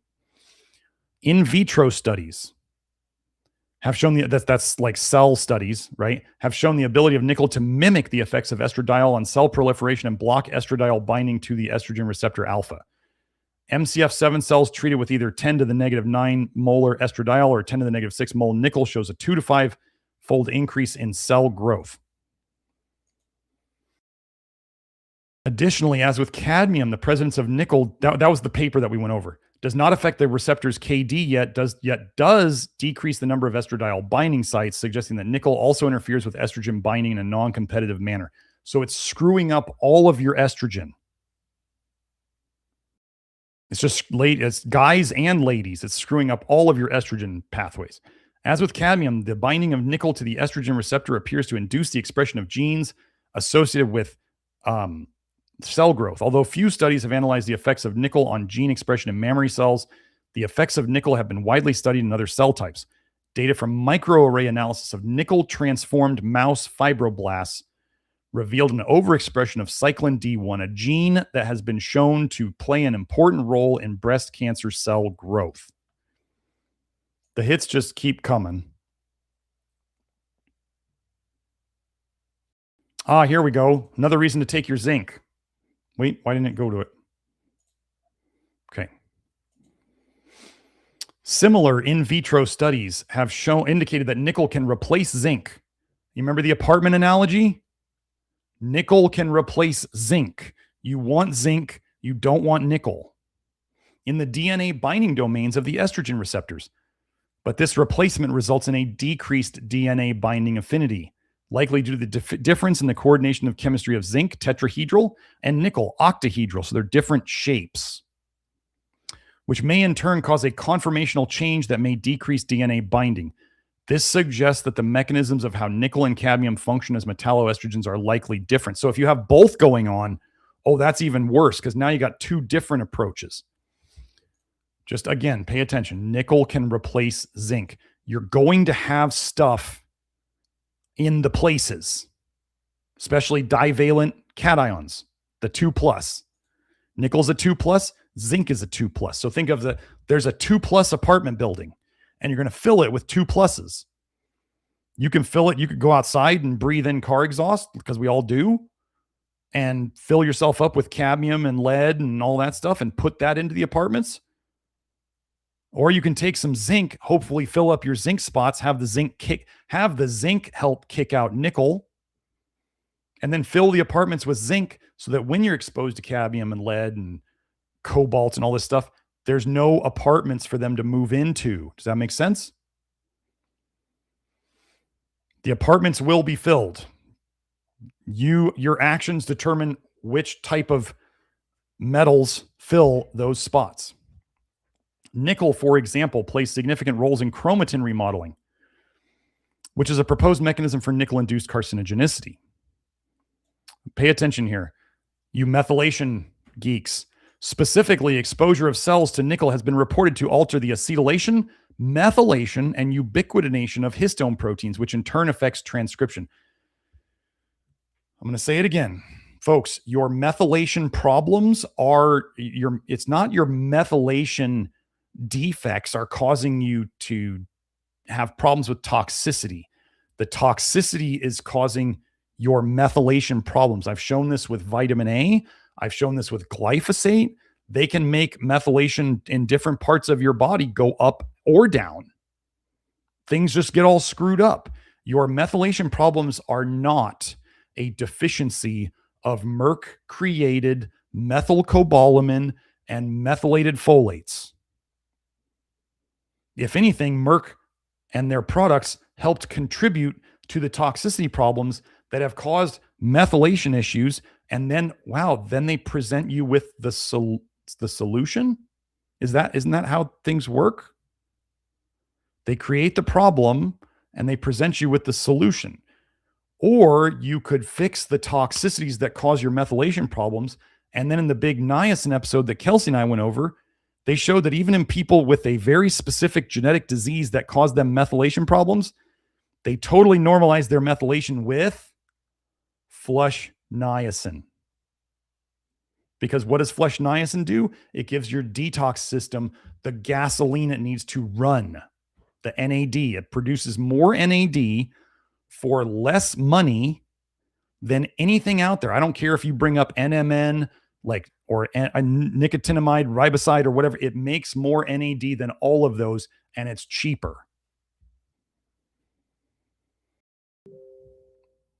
So,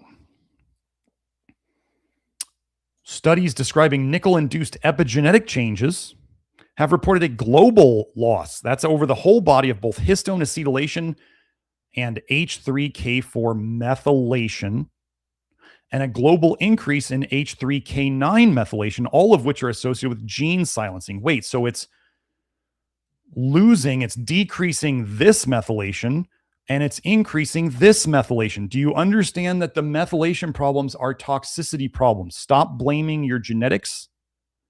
Fix the toxicity.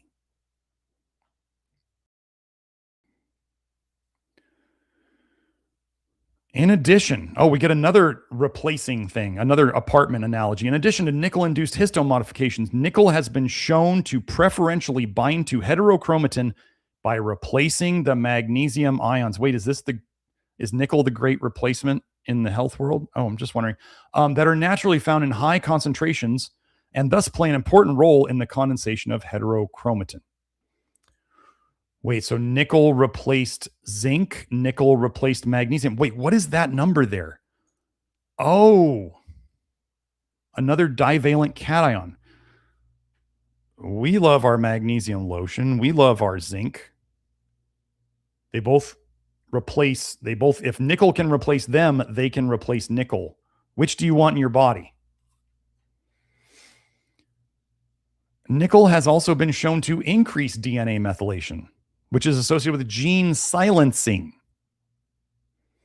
Is it we are the carbon they wish to reduce, or is it that we are the carbon they wish to silence? I don't know. Either way, they both mean the same thing. More specifically, nickel exposure has been shown to alter the methylation patterns of the P53 and P16 promoters. Silencing tumor suppressor genes serves as an important mechanism of nickel-induced carcinogenesis. While many of these studies were carried out in other cancer types, i.e. lung, similar mechanisms of nickel-induced carcinogenesis are expected to be involved in breast cancer cells.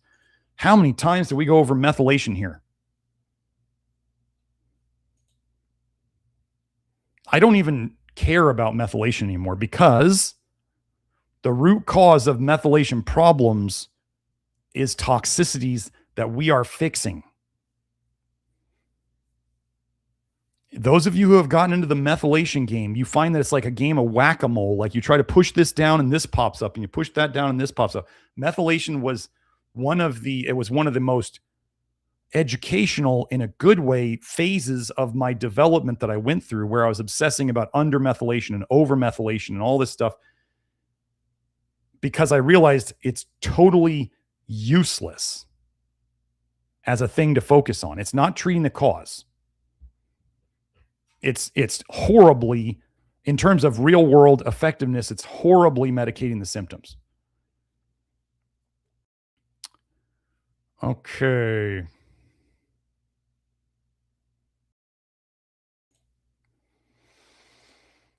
There is actually little debate as to whether or not heavy metals can cause cancer. Certain cadmium, nickel, and even arsenic compounds have been deemed carcinogenic by the IARC since the late 1970s and 1980s. Of these heavy metals, however, we found that it was cadmium which has the strongest correlation with breast cancer development. Okay. Most people know that we're trying to avoid cadmium. Like cadmium is bad. Okay. Epidemiological studies linking nickel to breast cancer were positive, but few in number, and there were virtually no animal studies. There were virtually no animal studies testing the effect of increased nickel exposure to breast cancer development. Why are they avoiding that? Why would they do human studies, but not do animal studies? And then so people will say epidemiological studies don't mean anything. And then you go, okay, so why are they avoiding the animal studies? Why are they avoiding them? That's the only explanation.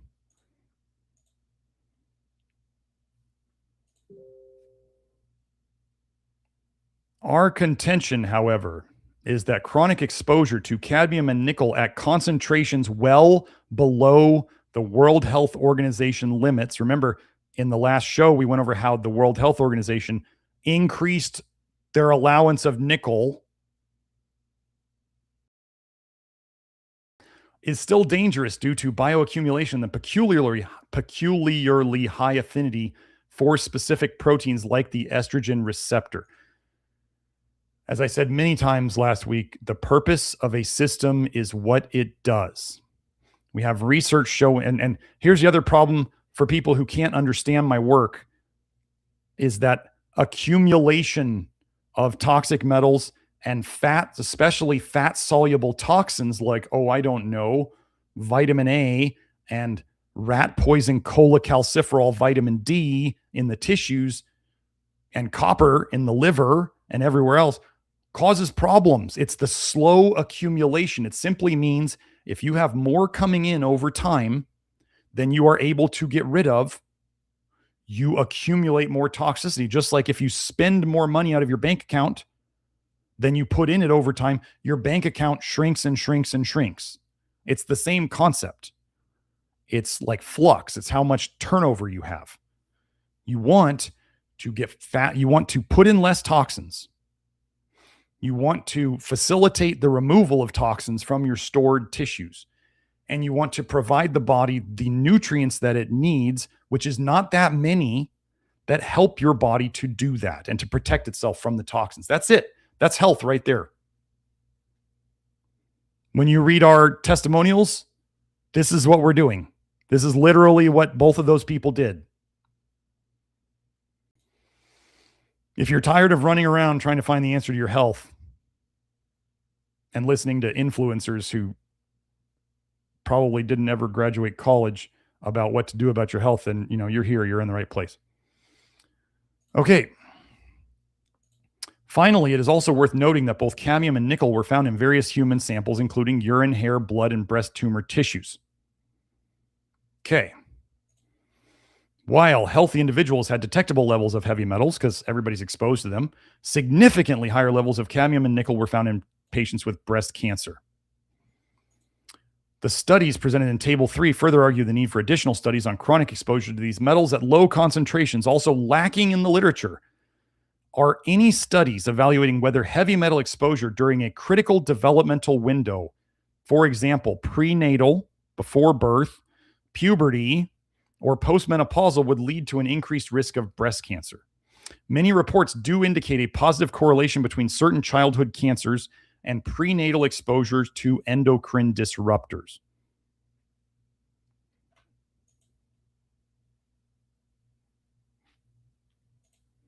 And one of their last lines, acute exposures aside, remember the WHO based their recommendation on acute exposures only. Acute exposures aside, the data suggests that even minimal levels of cadmium and nickel are potentially hazardous and could negatively impact the health of billions of people. Yeah. Okay. So that is that. Let me get back. Okay, Joe, you can stop the share. So that was just some stuff I pulled together to go over today. Okay. So we're gonna get through the super chats now. No more super chats, please. Stop the super chats. We appreciate them very much, but I can't be here all day, and neither can Joe. I got to let Joe go at some point. He can't stay here for me the whole time. He's so generous with his time anyway. Let me go and find them all. Joe, you have I don't know if I can find the super chats. Louise Honda 2761. Oh my gosh. I'm going to have to go over this paper today. I'm going to have to go over the burning pain paper. Okay. She asks, I'm guessing porcelain crowns bonded to metal is as bad or worse than braces. Had them for decades. Louise, if you are still here, if you want to answer, if you have any burning pain in your body anywhere, do you have any burning pain anywhere in your body? Wait, let me find, I got to find my, I have a document called Future Nickel Research Stuff, which I'm not going to share today, but here, let me open this one. I'm going to find the magnesium one again. And we're going to go over the burning pain because it actually specifically relates to the porcelain on metal question that you're asking. Oh, wait.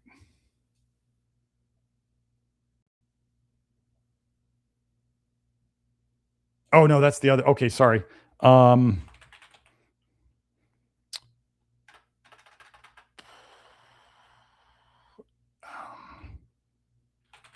Hold on, let me find it.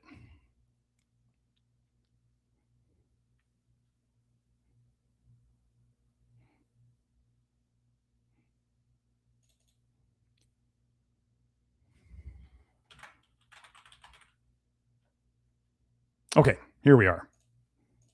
Got it. Okay, Joe, we need to add these two links to the, actually, I can do it right now. Let me add this right now. I'll be sorry, folks. We got dead air, or whatever.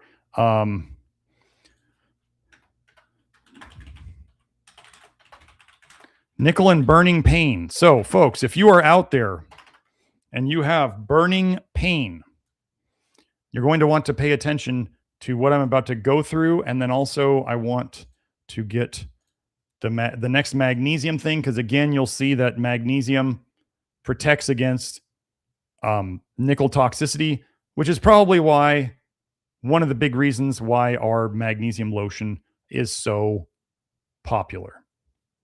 Where was it? Here we go. Sorry.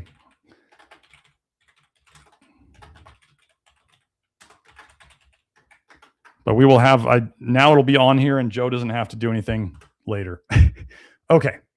So first the well, I'll do the question since she asked that. Here we go. Funny that you brought this up. Like I was not expecting anybody to bring this up, but you did.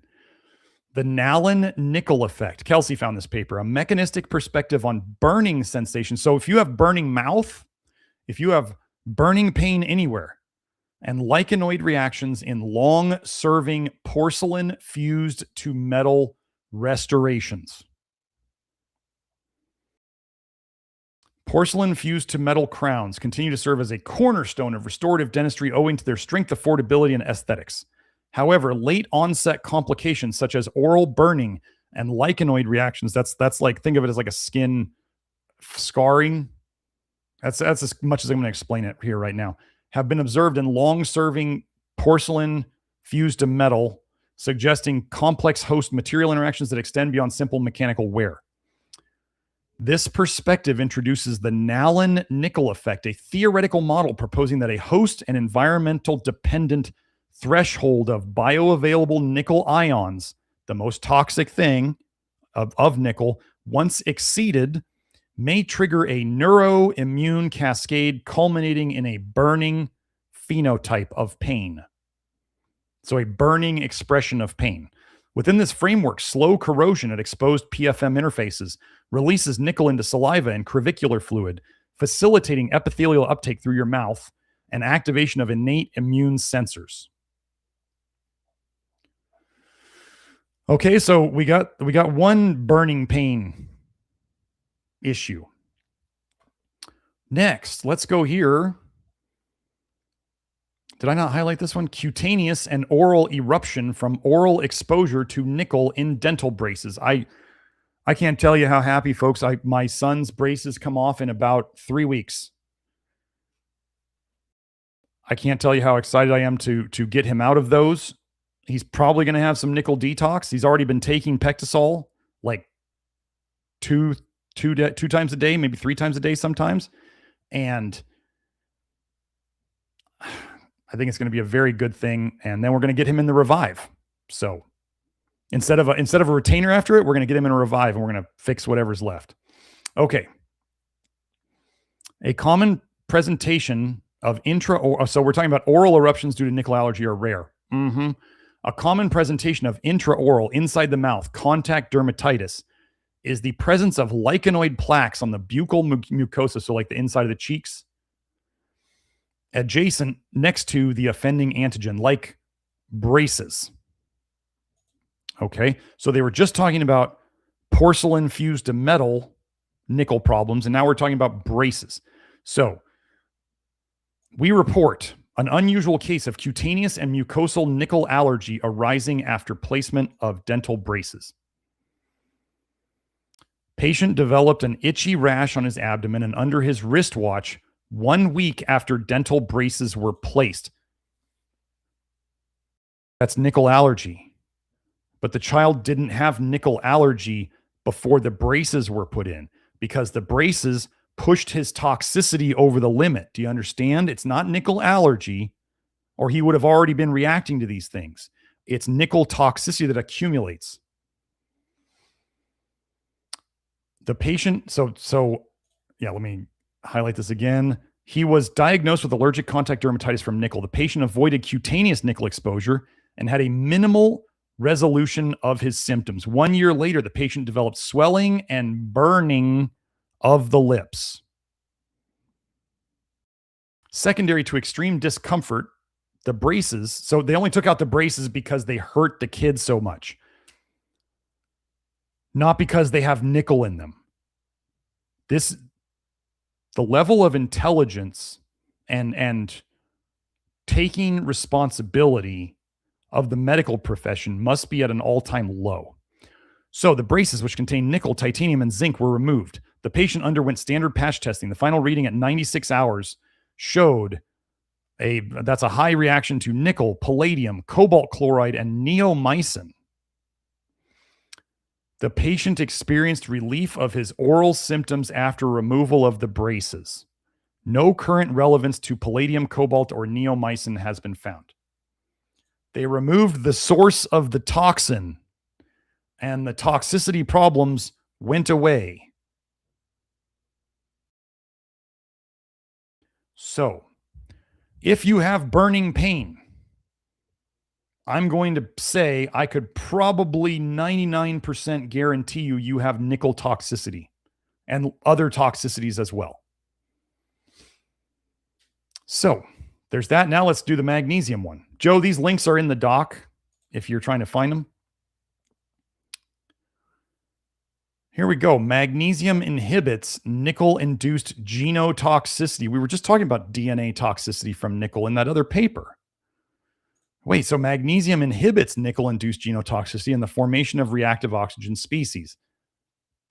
So it's good to inhibit the genotoxicity, and it's good to inhibit reactive ROS, reactive oxygen species. And do you remember the dog? She put magnesium lotion on the dog, and it helped the dog with all of its toxicity symptoms. The effects of magnesium carbonate, they used the crappiest form they possibly could on the cytotoxicity, the cellular toxicity, and genotoxicity, the DNA toxicity induced by nickel subsulfide, a sulfur nickel, were examined with respect to the inhibition of cell proliferation, micronuclei formation, DNA protein cross-link formation, and intranuclear nickel concentration. In addition, the cellular accumulation, storage of nickel increased 80 times with nickel subsulfide treatment and decreased with magnesium carbonate treatment.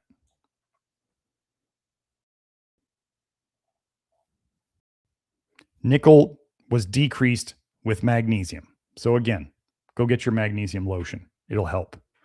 That's part of why it helps. The excessive accumulation of calcium is one thing it helps too. So now that we covered those, thank you for the super chat. So yeah, let me go to the next one. So thank you, Louise. DKK, I'm sorry, what, BS89. Could be so awesome if the videos could be multilingual. Seeing a lot of that from other content creators lately to raise awareness on a massive scale. Yeah, first I got to get it aware in English speaking countries, but we do put captions on it. We do put the subtitles. So you can watch it with subtitles in a different language. I mean, I actually specifically started doing that so that people could watch the episodes in a different language. I don't know how I would do anything in another language. I know some Espanol, and I joke that I know enough Spanish that I could hopefully keep myself out of jail if I got in trouble in Mexico. That's the extent of my Spanish. So, Joe says we can do it in another language. Well, Joe, I don't even know where to start. So maybe we talk about that later. I don't know. But yeah, if it's an option, but the subtitles, the captions are one way that you could do it now. So, okay. Sergio Homoni says, why many people say red meat causes cancer? Love you.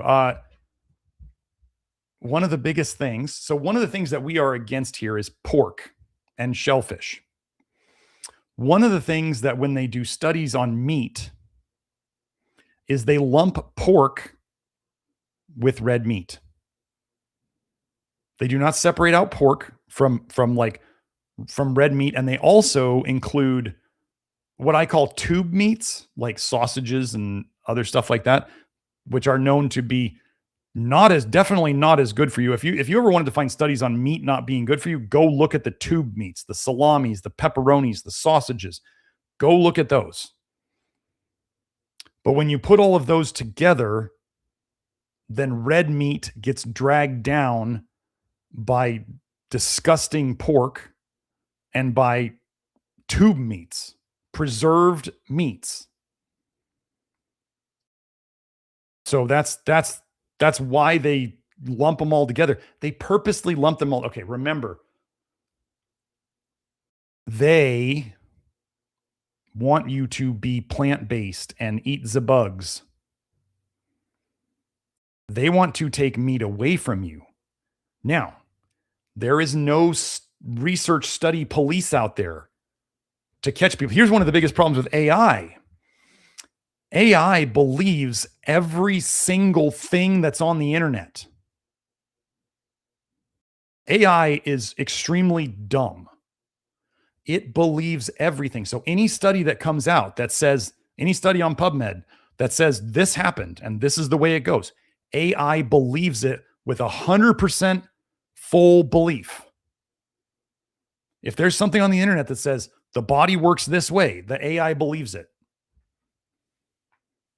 And the more times it's repeated on the internet, the more the AI believes it. Well, if, let's say, they came out with studies, because all you really need to do, even before AI, was pay some researchers who don't make great livings anyway, pay some researchers to create they could literally, folks, they can literally just write a study and they could make AI pictures and come up with fake ass numbers and submit it to journals. And if they get in, then it's considered legit. Like, we have to be discerning. And people say, well, what makes me the arbiter of which studies are true and which studies aren't?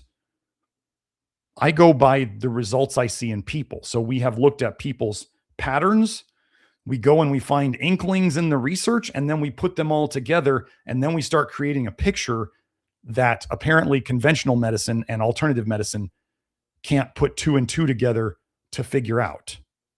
We're not going to wait 20 or 30 years for the research to come out that they don't want to do research on, like the animal nickel studies. They're not going to do it. They haven't done it yet. They keep raising the limits for nickel everywhere. The purpose of a system is what it does.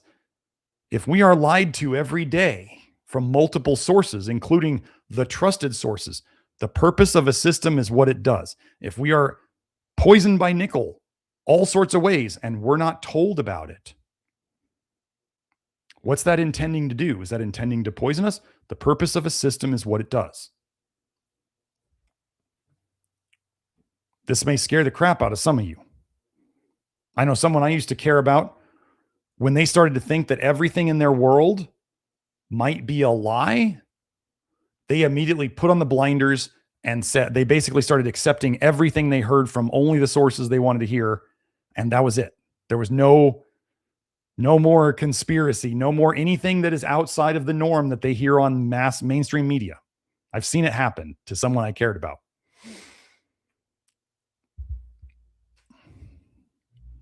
Yeah, they'll badmouth red meat. And there's okay, let me tell you this. There's going to be more studies coming out badmouthing red meat. There's going to be, because they don't want you to eat it, and they know they can get the normies and the NPCs to eat less, just like they got people paying for carbon credits and all the other nonsense. They can get people to do what they suggest to them. Most people are very easily hypnotized and influenced. So they'll tell them red meat is bad, and they'll repeat it at dinner tables.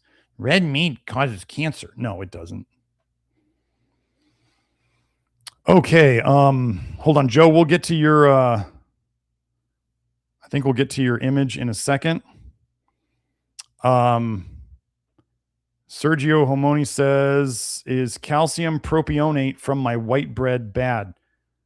It would depend on how much is in there. I mean, I wouldn't be too worried about it. If the bread is okay otherwise, I don't think that would be a deal breaker. If that's the best you can get, and that's the best you can get. They would only be putting some calcium in there probably to activate something. Bread makers would know better than I do. Like calcium with pectin, as an example, calcium can activate certain types of pectin to gel more. So that's why the calcium would be used. I don't think it takes very much, but that's one of the things it can be used for. So, okay, Joe, do you want to show your graph? Joe's very, very efficient and very creative. He made a graph of some of the research that I was going over. So these were the nickel, cadmium, and nickel and aluminum percentages from that study. So thanks for doing the calculations, Joe. So the blue was normal tissue, and the red is breast cancer tissue, right? So Joe, don't scroll up yet, Joe. Don't scroll up yet, Joe. Okay, so the cadmium, scroll down a little more so I can see it. The top the cadmium and the, no, there you go. Yeah. So the cadmium, they said it went up 24.6%, or it was 24.6% higher. And they said that was statistically significant. The nickel was 22.8% higher. It was not significant. And the aluminium was 21.2% higher, and that was statistically significant. Really interesting how they leave out this one. And yet they still keep making all the soda cans out of aluminum and everything. Oh my goodness. Aluminum gets through those. If you think that microplastic liner that they put in aluminum cans like protects you from the aluminum and all the other crap that's in those cans, it does not. I can see it on hair tests. It doesn't protect you. Okay, so see, like this should be obvious that they kind of fudged some statistics to be like, oh, the 22% is not statistically significant, but the 24% and the 21% are. Joe, can you scroll down some more to that bottom part? No, yeah, there you go. Okay, so yeah, these are just the percentages compared against each other. So yeah, the nickel's in between the two, just like I was saying, but it's not statistically significant somehow.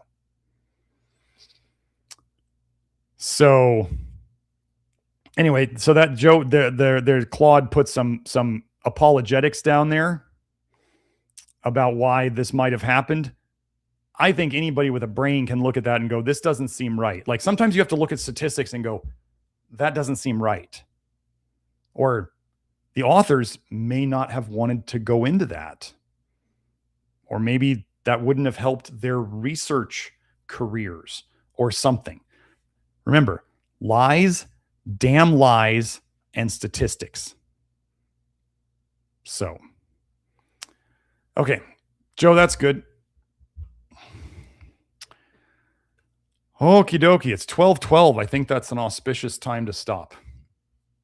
At least stop with all the content stuff.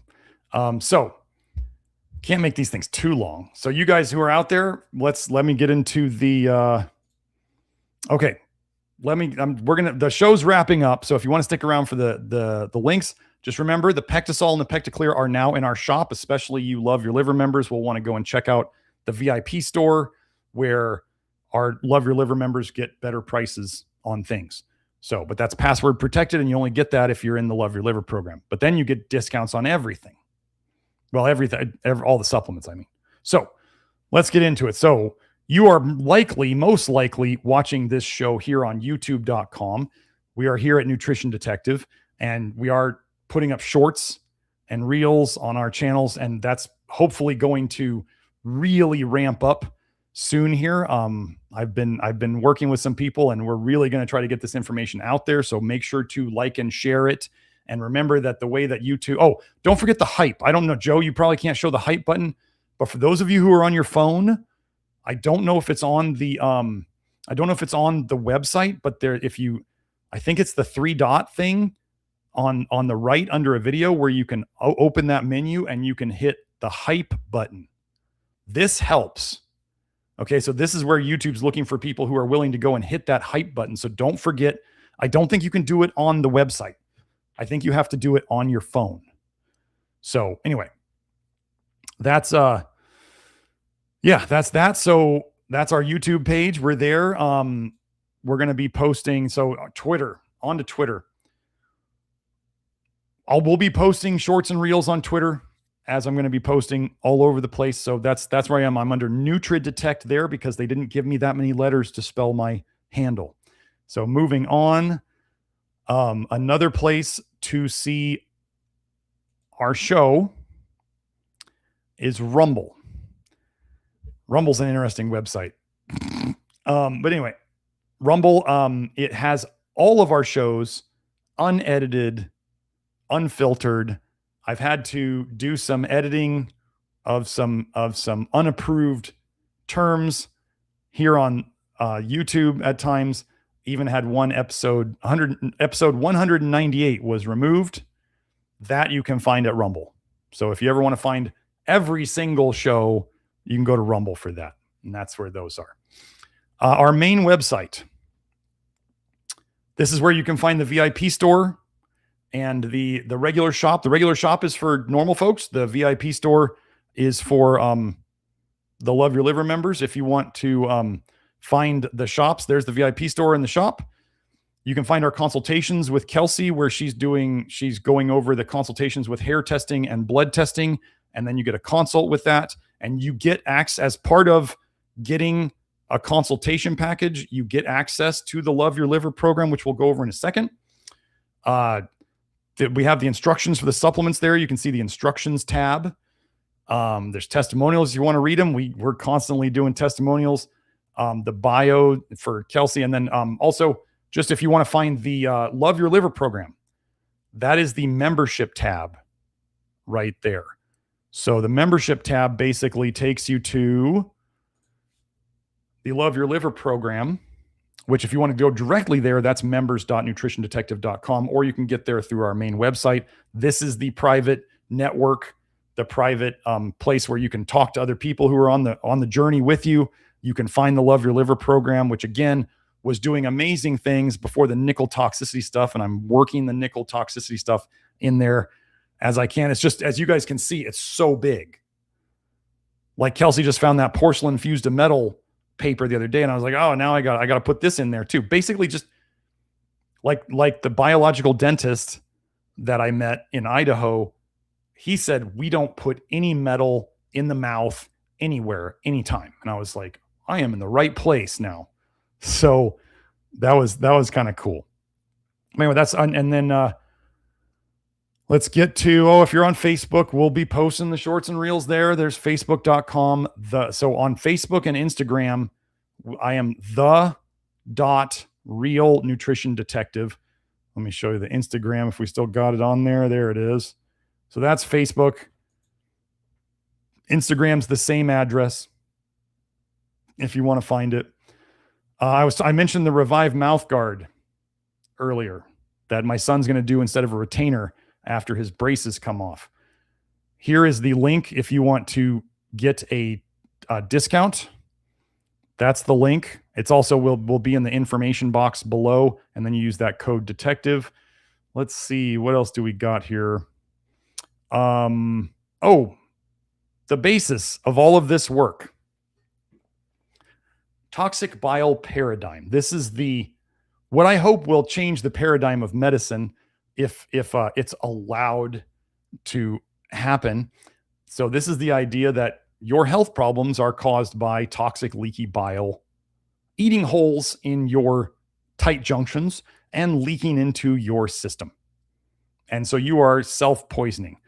What you're seeing over there that is the video I did with Beth Martens. Thanks, Beth, again, for doing that with me. And it's a 3-part series on basically how toxic bile paradigm works, how it relates to disease, some of the research behind it. And there's other toxic bile episodes on the channel if you want to watch those older ones. But we tried to make a big trio of episodes to go through that. Let's see. What else do we have here?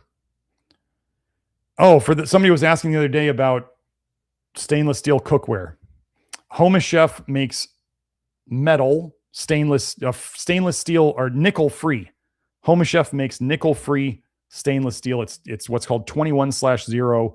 Also stainless steel that's 18/0. If it's a 0 after the slash, then there's no nickel in it. So this is Home Chef. You can find them on Amazon. You can get it from their own site if you're into helping them as much as possible. It's good stuff. Okay, so let's go over. Sarah. Let's go over Sarah Leilani. Sarah Leilani did an episode with me a while back on the live stream about the EMF solutions stuff, and I highly recommend it. It helps reduce your body's reactions to EMF stuff, and I have seen it. I've had people in the Love Your Liver program say they thought I was full of crap when I was recommending it and I was just trying to make a buck. And then they tried it and they're like, oh, it actually really works. So it does. And I appreciate the person admitting that they didn't believe me at first and then they came around. So anyway, Sarah Leilani is the person I send people to. If you wanted to work with her, she does a free consultation about which items, like let's say you're on a budget and you want to get something, but you don't know what to start with. And let's say you're very, very sensitive to changes. Because I can tell you, if you take away the EMF interference on your system, you can definitely have detox symptoms. So that's Sarah's website. But if you want to talk to her and get a free consult, she can tell you what to start with, what you need, like what would be the order to go through them and when to add things. So that's her website. And then you can use that code and you can get a discount if you decide to purchase stuff through her website for the EMF solution stuff. But anyway, I highly suggest talking to her. If you wanted to see, I had her on an episode a while back. I don't remember what number it was, but I did. And then if you want to see the EMF episode where I cover the research about how vitamin A screws up your vitamin A messes stuff up. Copper is very conductive and electric. Copper messes up the electro part of it. Iron is very magnetic, screws up that part of it. Vitamin A screws up both the copper and iron. And finally, we now have nickel. Nickel is both conductive and magnetic. So nickel is probably the biggest driver, being that nickel slows down your detox, and nickel is both electric and magnetic, conductive, if you want to call it that. It's screwing up everything. So if we get this nickel problem dealt with, then the other problems fix themselves much easier. So that's the older episode on that. That was, wow, 117. That was 240 or 140 episodes ago. Wow. Okay. I do have a Substack if you want to check it out, drsmith.substack.com. I don't go there much, but I think that's about, oh yeah, two things left. Our GLASP. If you saw the studies that I highlighted during today's show, and you're wondering, can I find that study easily? Can I find what he highlighted? If you go to that website, you can find the papers that I have highlighted anything in. So some papers I've never used, I highlighted some stuff in them. They might still be there. But if you wanted to find stuff on nickel, you could just search nickel and it'll have all the papers where I highlighted and the word nickel was in my highlight. And it shows you the highlights right here. So that's just a fun little thing. I'm really glad I have GLASP even for the times that it doesn't work. Oh yeah. Wow. 10,400 highlights over 3,700 pages. Wow. So anyway, yeah, that's there too. And then finally we will wrap it up. Oh, if you want to sign up for my email list and get a little like 17-piece education as to what I do, madnessofmodernnutrition.com. We do sale announcements on the newsletter, and there will be an upcoming announcement, especially in the Love Your Liver program, of a special niacin product that I made that will only be available to Love Your Liver people. So there's that. And then finally, let's just wrap it up. Okay. Oh yeah. Well, I didn't say I'm Dr. Garrett Smith. There's that. I didn't put that up on the screen, but this is episode number 256 of the Love Your Liver live stream. Nickel toxicity. We went over a dog's recovery from vitamin A toxicity and nickel toxicity. We covered how prednisone interacts with all that stuff, including the dog and other nickel toxicity stuff. How nickel toxicity is probably driving your iron overload problem. I went over before how nickel drives anemia, chronic anemia problems. It drives both of them. I went over how nickel weakens muscles, including your grip strength and your breathing. Study. So that means that weakens your breathing. We already know nickel messes up lungs, especially. And then the topper was the breast cancer. For you ladies and the men who love your ladies, this is something that is very, very important. So at the minimum, stop wearing underwire bras and find something else. Yeah, if it's nothing at all, I mean, hey, that's fine. But if it's just definitely don't be putting metal in a bra on your skin right next to your breast. Don't do that. So that's it for today. Hope you all enjoyed it, and keep an eye out for our upcoming changes in our emails and on our shorts and reels. It's all very exciting. I'm kind of a little nervous about it because I think it's going to go really, really well. So have a great week. I will see you next time. Bye now.